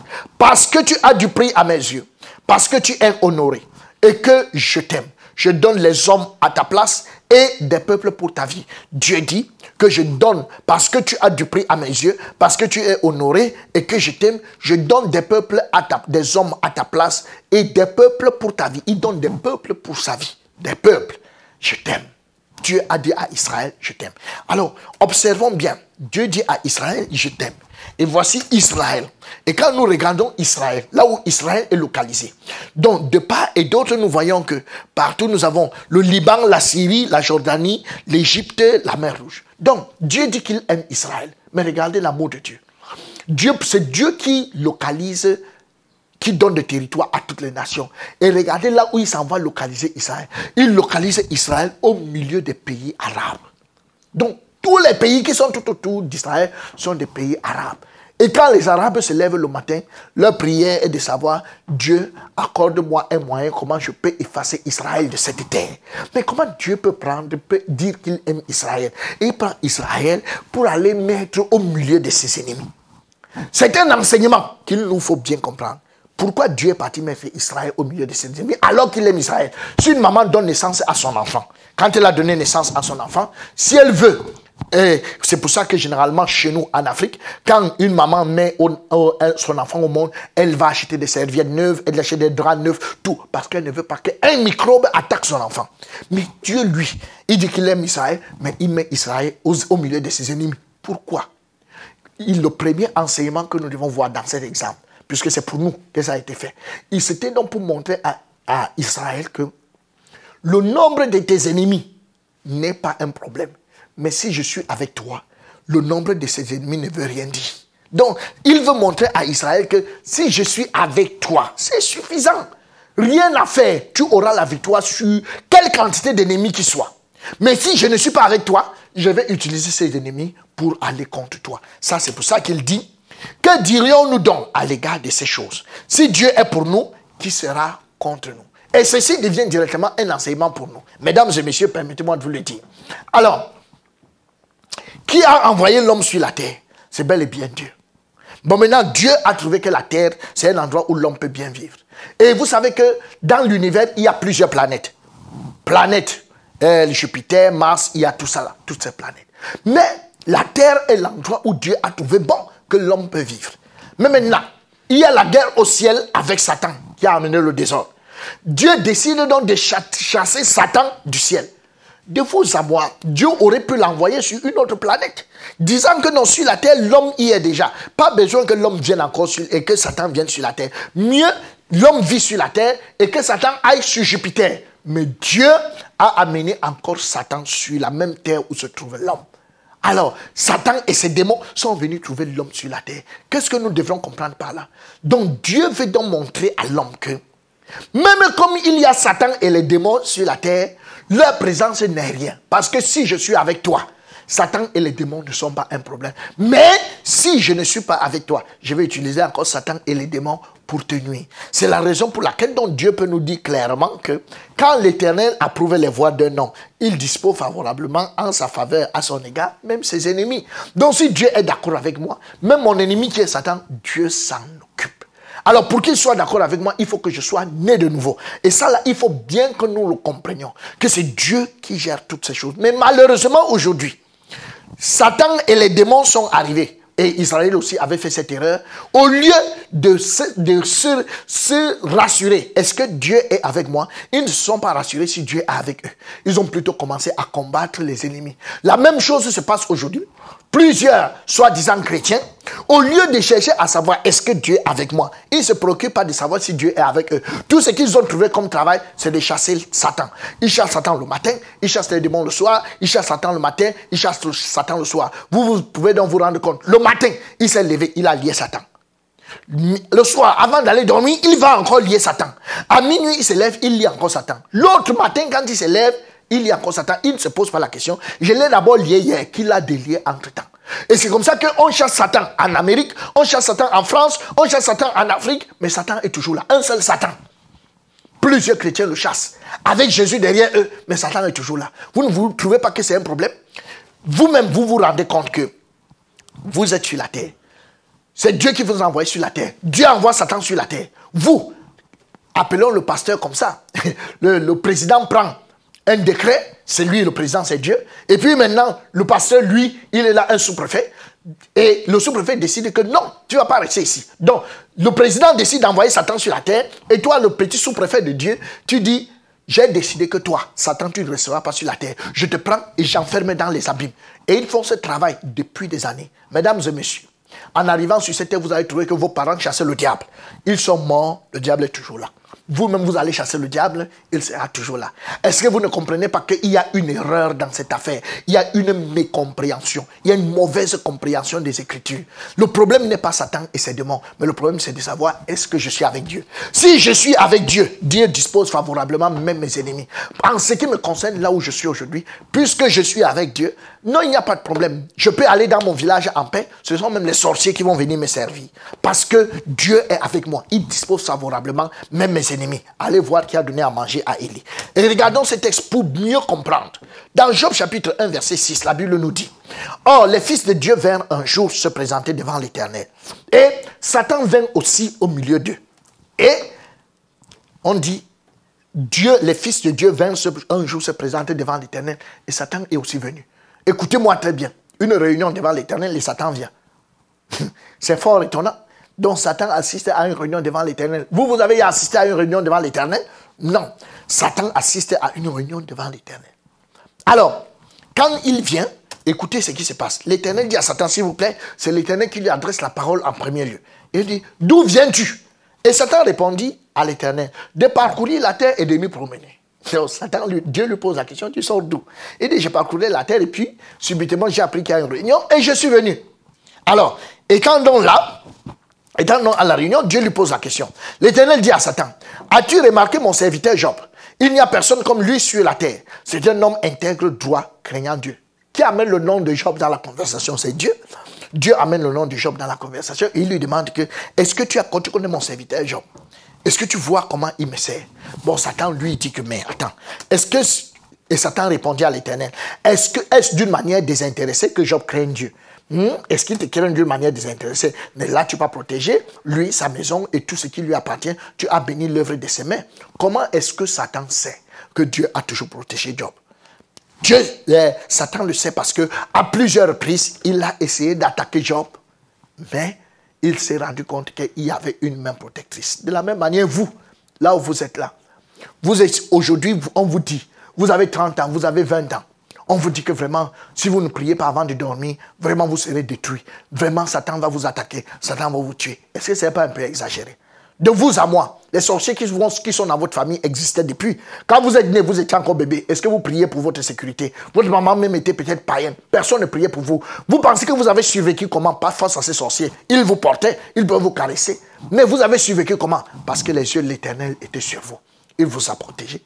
Et il n'a pas permis qu'on vous fasse du mal. Donc, qu'on ne vous raconte pas aujourd'hui que c'est parce que tu fais ci, tu fais ça, c'est pour ça que Dieu... Non, ça n'a pas de sens. Et maintenant, vous avez grandi. Vous avez grandi et vous avez 20 ans, vous avez 30 ans. Et aujourd'hui, un pasteur se lève et vous dit que votre mère veut vous tuer, votre oncle veut vous tuer. Et à cause de ça, vous n'allez plus dans votre village. Vous ne pouvez plus aller au village, vous ne pouvez plus voyager parce que votre oncle peut vous tuer. C'est aberrant. C'est très aberrant.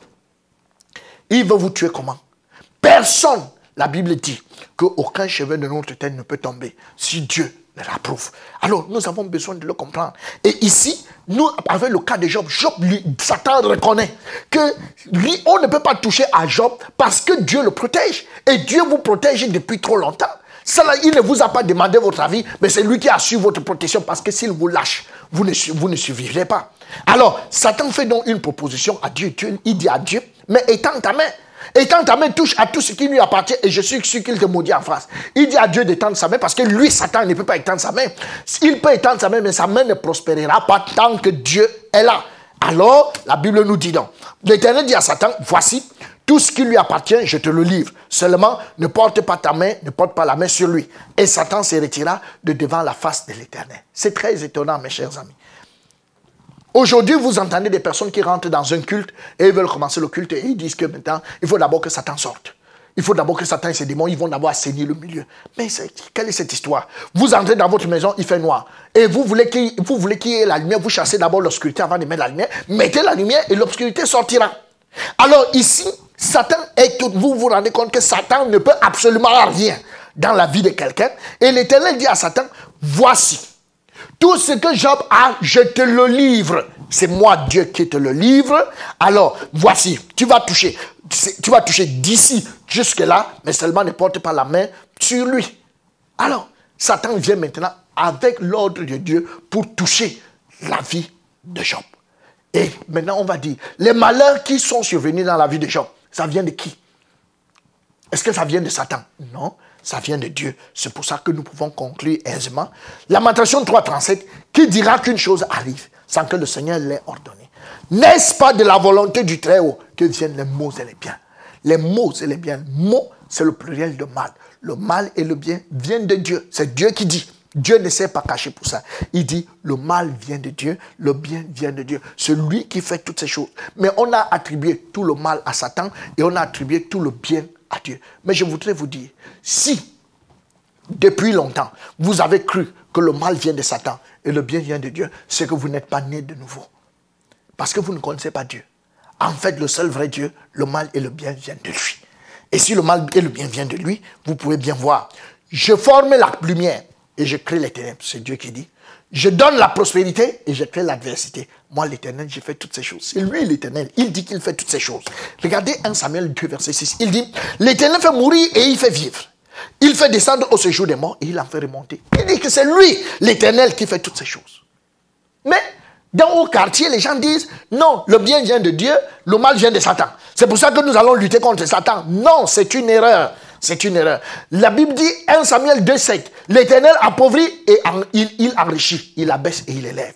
Aujourd'hui, on a pris plusieurs familles en otage. On leur dit que non, c'est Satan, votre famille, vous avez l'esprit de pauvreté. Vous avez l'esprit de pauvreté, vous avez l'esprit de pauvreté. Non, l'Éternel, c'est l'Éternel qui appauvrit et c'est l'Éternel qui enrichit. C'est lui qui abaisse et c'est lui qui élève. Et ce n'est pas une autre personne. Satan n'a rien à voir là-dedans.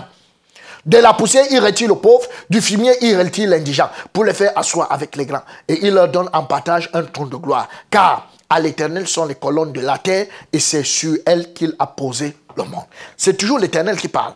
L'Éternel dit, Deutéronome 32, verset 39. Sachez donc que c'est moi qui suis Dieu.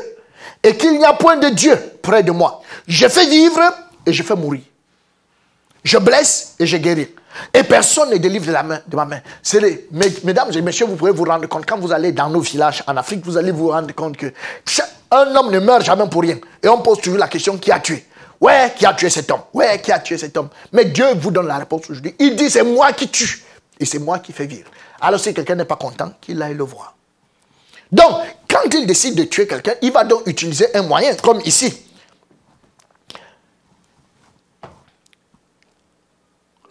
2 Rois chapitre 5 verset 7. Après avoir lu la lettre, le roi d'Israël déchira ses vêtements et dit, suis-je un Dieu pour faire mourir et pour faire vivre? Donc le roi d'Israël déchire ses vêtements et dit que, est-ce que je suis un Dieu pour faire mourir ou bien pour faire vivre? C'est Dieu seul qui peut faire mourir et qui peut faire vivre.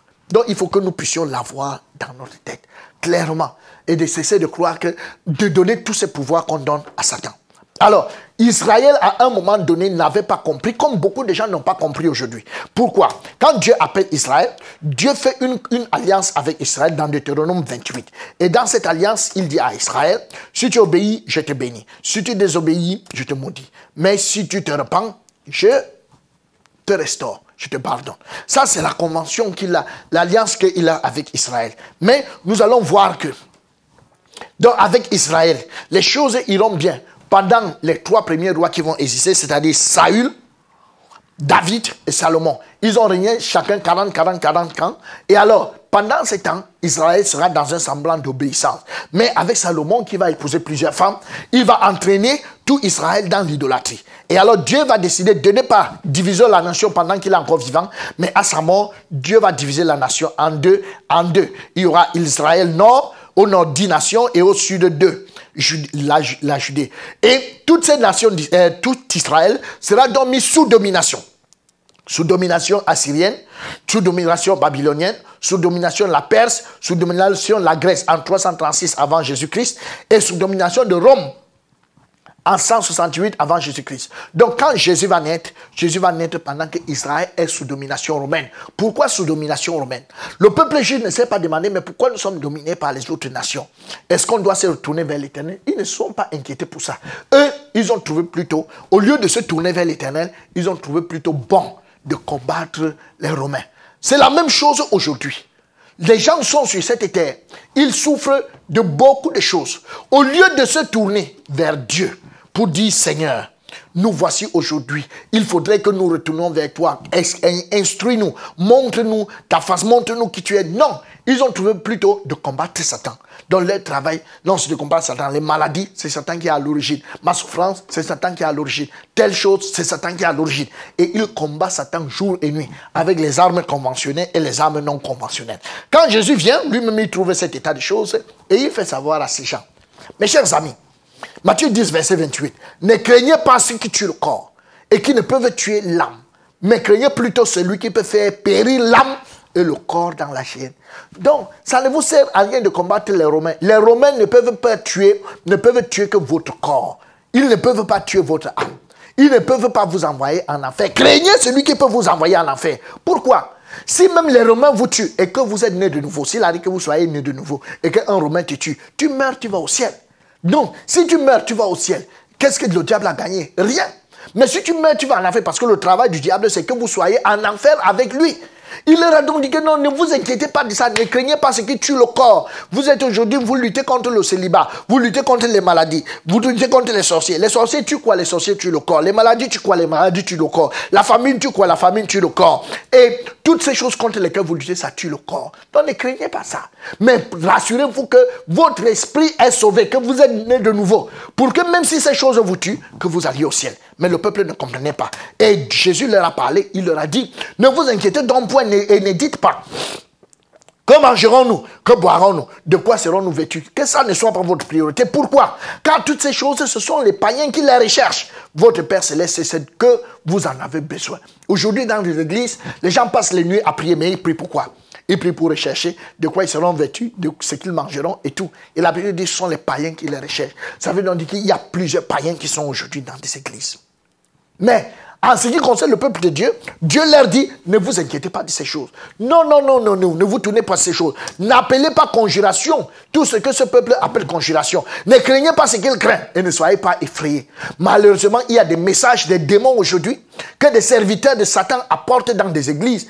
Et ils essaient de faire savoir aux gens que Satan est partout. Oh, si vous dormez et que dans la nuit vous mangez, c'est que c'est la chair humaine que vous avez mangée et les sorciers vont vous attaquer, vous avez fait la sorcellerie. C'est faux, ce n'est pas un verset biblique. N'appelez pas conjuration ce qu'ils appellent conjuration. Si vous avez dormi et que vous avez fait un rêve, si vous mangez dans le rêve, ce n'est qu'un rêve. Si vous vous réveillez et qu'on vous a poursuivi dans un rêve, ce n'est qu'un rêve. N'essayez pas de pouvoir donner foi à tous ces messages sataniques qu'on vous donne. Un rêve, c'est un rêve. Pourquoi quand vous rêvez que vous avez eu beaucoup d'argent, pourquoi l'argent là ne se voit pas le matin? C'est rien que quand vous rêvez que oh, vous avez mangé la chair, vous avez mangé la viande, on vous dit que vous avez mangé la chair humaine. Donc tout ceci, n'appelez pas conjuration. Dieu nous met en garde. N'appelez pas conjuration ce qu'ils appellent conjuration. Ça sont des ministres de Satan qui sont en train d'infliger la peur dans la vie des gens. Ils infligent n'importe quoi. Dieu a dit non. La seule personne que vous devez craindre, vous ne devez pas craindre Satan parce qu'aujourd'hui, des gens, oui, ils vont dans une nuit de prière, on va dire prier devant l'Éternel, ils seront tranquilles. Mais quand on va dire maintenant, l'heure est venue pour combattre Satan, même si c'est la vieille maman, elle se lève, elle commence à combattre par tous les moyens. J'ai vu quelquefois en Afrique, des personnes se lever avec de gros bâtons parce que le pasteur leur a dit d'amener de gros bâtons pour chasser Satan. Mais de vous à moi, Satan, on le chasse avec un bâton. Ésaïe 8, verset 13 nous dit, c'est l'Éternel des armées que vous devez craindre, que vous devez sanctifier. C'est lui que vous devez craindre et redouter. Ce n'est pas autre chose. C'est lui que vous devez craindre et redouter. Alors, quand Jésus donc arrive dans ce monde, il commence à faire des miracles. Quand il fait les miracles, le peuple d'Israël regarde Jésus qui fait des miracles. Il dit, c'est vrai que nous ne croyons pas à cet homme, mais il fait quand même des bons miracles. Il est en train de faire beaucoup de choses. Il guérit les lépreux, il guérit, il ressuscite les morts, il donne à manger, il multiplie le pain. Qu'est-ce que ça veut dire? Dans la tête des Juifs, ça veut dire que non. Si nous traitons avec ce Jésus, s'il devient notre roi, ça peut être intéressant. C'est vrai qu'on n'accepte pas sa doctrine, mais le pouvoir qu'il a peut nous être utile. Ça veut dire quoi? Ça veut dire que nous pouvons accepter Jésus pour les pouvoirs qu'il a. C'est-à-dire il a le pouvoir de... Il a le pouvoir de guérir, il a le pouvoir de ressusciter, il a le pouvoir de nous nourrir, il a le pouvoir d'arrêter les tragédies. Parce qu'il a quand même calmé les vents, il a ressuscité, Lazare, il a guéri ceux qui étaient aveugles, qui étaient ceci, qui étaient cela, et il a multiplié le pain. Avec ça, s'il est notre roi, on va mieux combattre les Romains. Ça veut dire quoi? Avec lui comme notre roi, déjà qu'il a le don de prophétie, il va nous dire si on peut combattre ou pas. Bon, maintenant, s'il vient aussi avec nous, ça fait qu'il va nous aider, en ce sens que si nous sommes 10 Juifs, et nous allons combattre 10 Romains, arriver là-bas, on tue 5 Romains, et eux aussi, ils tuent 5 Juifs, on porte les cadavres des 5 Juifs, on ramène, Jésus les ressuscite, demain les 10 sont encore complets, on repart. Et puis quand on repart en guerre, on n'a pas besoin d'amener beaucoup de sacs, juste 5 pains et 2 poissons, arriver là-bas, ils multiplient, et puis on pourra utiliser. Ça, c'est comme ça que les Juifs réfléchissaient. Et c'est malheureusement aussi comme ça qu'aujourd'hui, plusieurs réfléchissent. Ils vont faire quoi dans des églises? Ils vont chercher Jésus pour que Jésus les aide à vivre sur cette terre. Ils veulent Jésus pour avoir les enfants. Ils veulent Jésus pour qu'ils réussissent aux examens. Ils veulent Jésus pour avoir un grand poste. Ils veulent Jésus. En fait, ils veulent Jésus pour les choses de la chair. Ils veulent Jésus pour satisfaire la chair. Et si vous êtes dans ça, permettez-moi de vous dire, et les pasteurs et les hommes de Dieu qui vous amènent sur cette voie, et vous-même, vous êtes en route pour la faire parce que vous êtes charnel. Vous ne cherchez que Jésus pour les choses charnelles, pour les choses matérielles. C'est pour ça que Jésus va donc dire, parce que la Bible nous dit, après avoir multiplié le pain, tous vont venir le voir et ils vont lui dire. Jean chapitre 6 verset 15. Et Jésus, sachant qu'ils allaient venir l'enlever pour le faire roi, se retira de nouveau sur la montagne du Seul.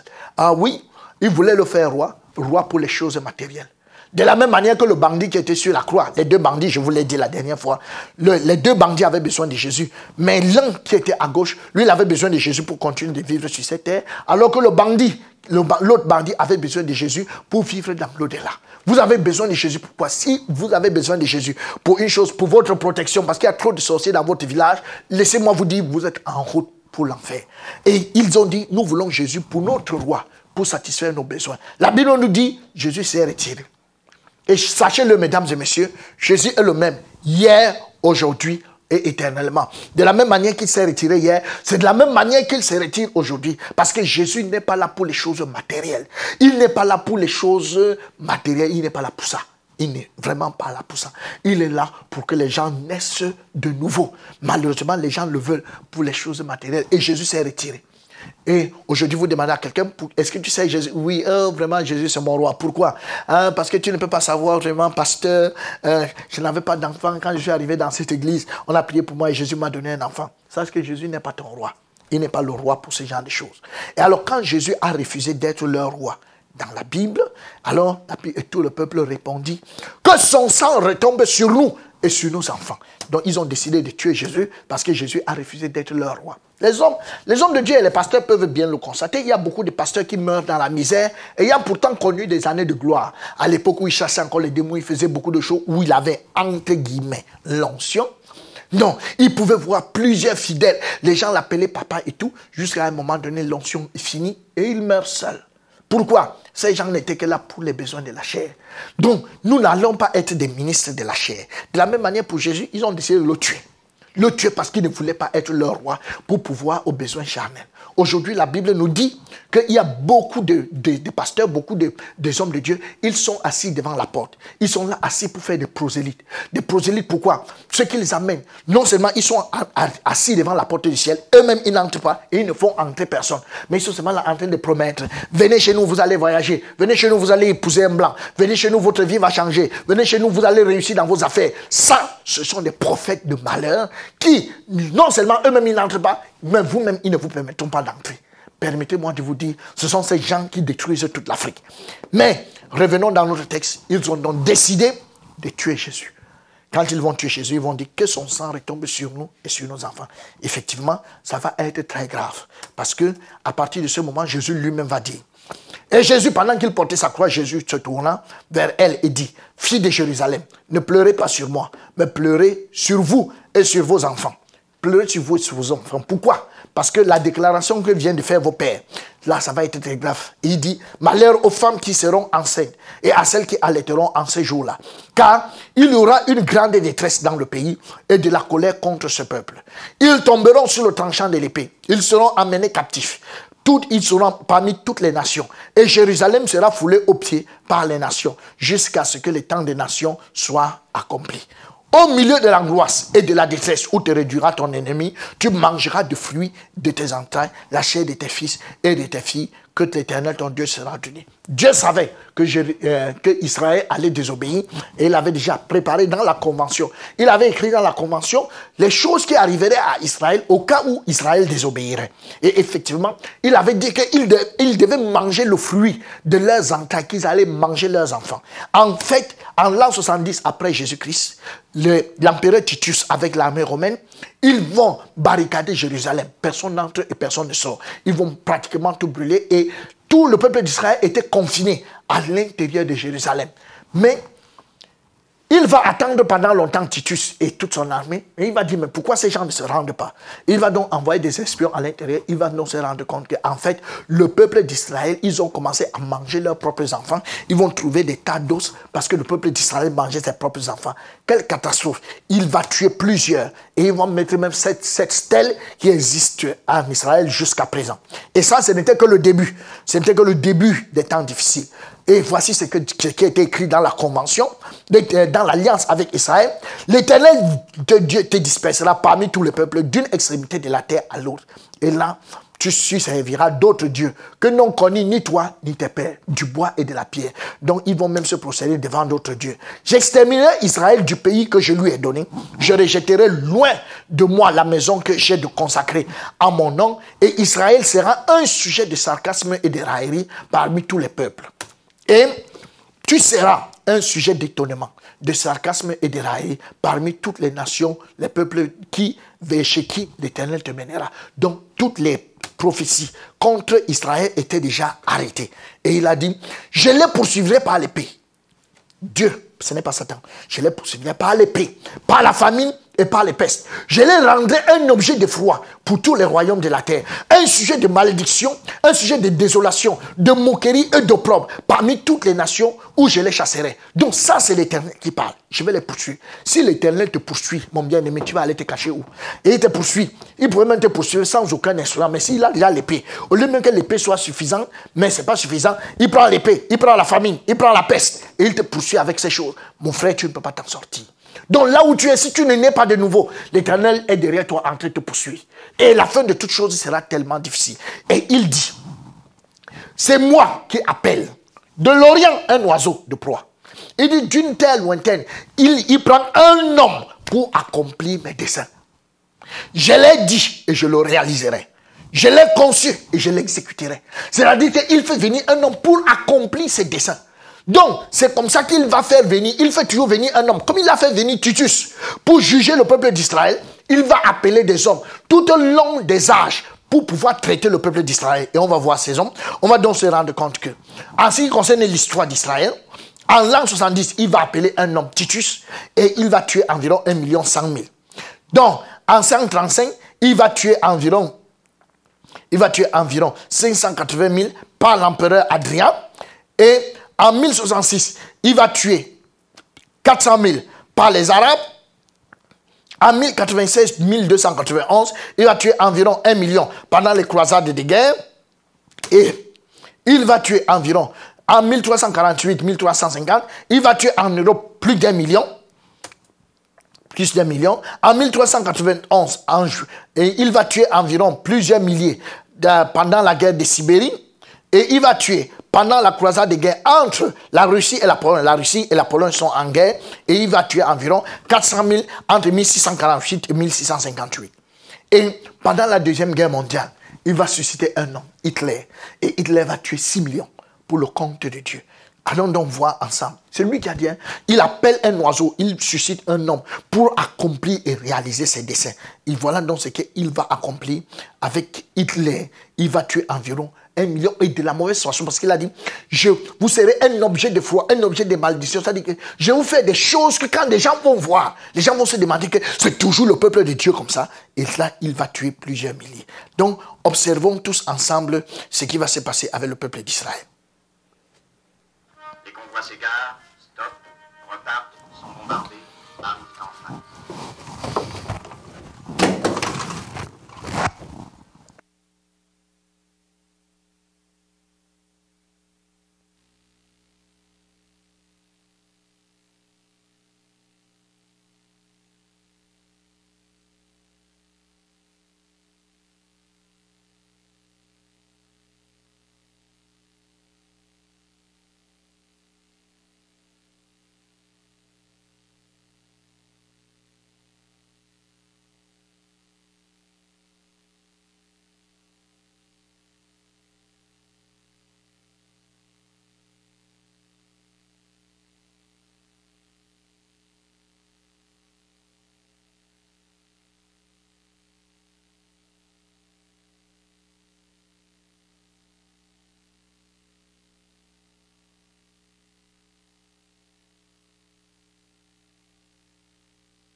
Ok, nous pouvons voir ici comment est-ce que Hitler lui-même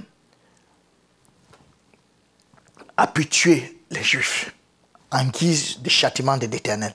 Et ce n'était pas tout.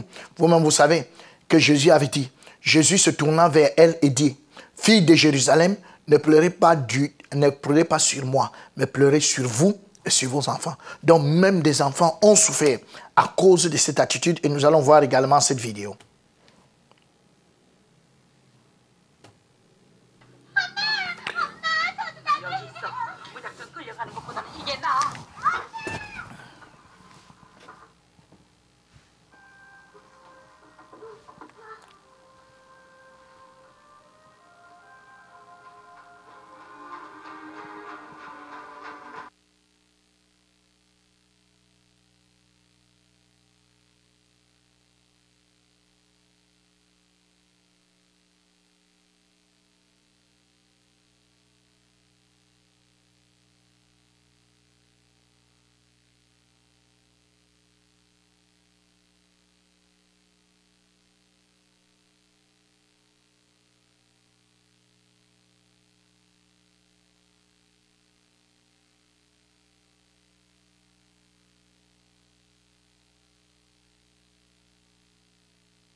Donc, on peut se rendre compte ici de comment le sang de Jésus est bien retombé sur les parents et sur les enfants et la souffrance a été atroce. Qu'est-ce qui nous prouve que Hitler a été suscité par Dieu pour châtier cette nation? Nous voulons voir des prophéties dont Isaïe avait parlé et que Hitler va accomplir pendant ce moment. Isaïe chapitre 3 verset 16 nous dit, « L'Éternel dit, parce que les filles de Sion sont orgueilleuses et qu'elles marchent le cou tendu et les regards effrontés, parce qu'elles vont à petits pas et qu'elles font résonner le boucle de leurs pieds. Le Seigneur rendra chauve le sommet de la fille de Sion. On était très étonnés que, avant qu'il ne tue les femmes juives, il les rasait d'abord. Or, ça, c'était en accord avec la prophétie qui avait été donnée dans Ésaïe 3, verset 17. C'est-à-dire que ça avait été annoncé, mais lui, il disait qu'il coupait les cheveux des femmes pour faire les matelas pour ses militaires, les matelas et les oreillers. Mais c'était en accord avec une prophétie. Il disait aussi, il a aussi dit, l'Éternel, toujours dans Ésaïe 3, verset 17, l'Éternel découvrira leur nudité. C'est-à-dire qu'avant de tuer les femmes les juives, il les déshabillait d'abord. Parce que quand on met déjà la nudité des femmes dehors, ça veut dire que le cas est grave. Il pouvait d'abord les déshabiller et les faire marcher comme vous pouvez voir. Donc tout ça, c'est l'Éternel qui avait rendu cela possible. Il dit, les vêtements précieux et les larges tuniques et les manteaux et les gibecières. Donc c'est l'Éternel qui a fait tout ça. Les larges tuniques, les manteaux et les gibecières, comme vous pouvez nous voir, tout ceci, il entassait tout ça en accord avec les Écritures. Et le Seigneur dit, au lieu de parfum, il y aura de l'infection. Au lieu de ceinture, une corde. Au lieu de cheveux bouclés, une tête chauve. Au lieu d'un large manteau, un sac étroit, une marque flottissante au lieu de beauté. Donc on pouvait donc se rendre compte qu'au lieu que les gens aient le parfum, dont tellement ils ne se lavaient pas, une femme pouvait rester avec ses menstrues et même tu es blessé, tu pouvais dégager et sentir. Or, il n'y avait pas de parfum. On peut se rendre compte qu'au lieu d'avoir une ceinture sur les reins, on utilisait plutôt les ceintures pour les faire pendre avec leurs ceintures. Au lieu de cheveux bouclés, donc on avait plutôt une tête chauve, on enlevait ça pour faire les matelas.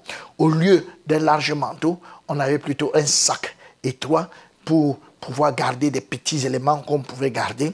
Au lieu d'un large manteau, c'était donc un sac étroit, une marque flottissante au lieu de beauté. Donc ces gens qui étaient pourtant bien, ils étaient riches, ils étaient de la haute classe. Il n'y avait plus que la marque flétrissante, c'est-à-dire qu'ils étaient complètement flétris au lieu de beauté. Donc comme vous pouvez le voir là, vous pouvez vous rendre compte que ça, ce n'était plus que des carcasses, quelqu'un qui a le sein coupé et qui reste comme ça. Vous pouvez voir ici, on peut voir l'os qui se voit à l'extérieur. Donc vous pouvez bien fendre là pour voir. Il y a des personnes des juifs à qui on ouvrait le crâne pour voir qu'est-ce qu'il y avait à l'intérieur. Donc toutes ces souffrances ont été infligées par Hitler, mais tout ça par Dieu. Parce que Dieu avait décidé d'amener ses jugements. Et c'est pour ça que nous pouvons donc dire avec aisance que ces choses leur sont arrivées pour servir d'exemple. Et elles ont été écrites pour notre instruction, à nous qui sommes parvenus à la fin des siècles. Donc ces choses qui sont arrivées, ça a été pour notre instruction.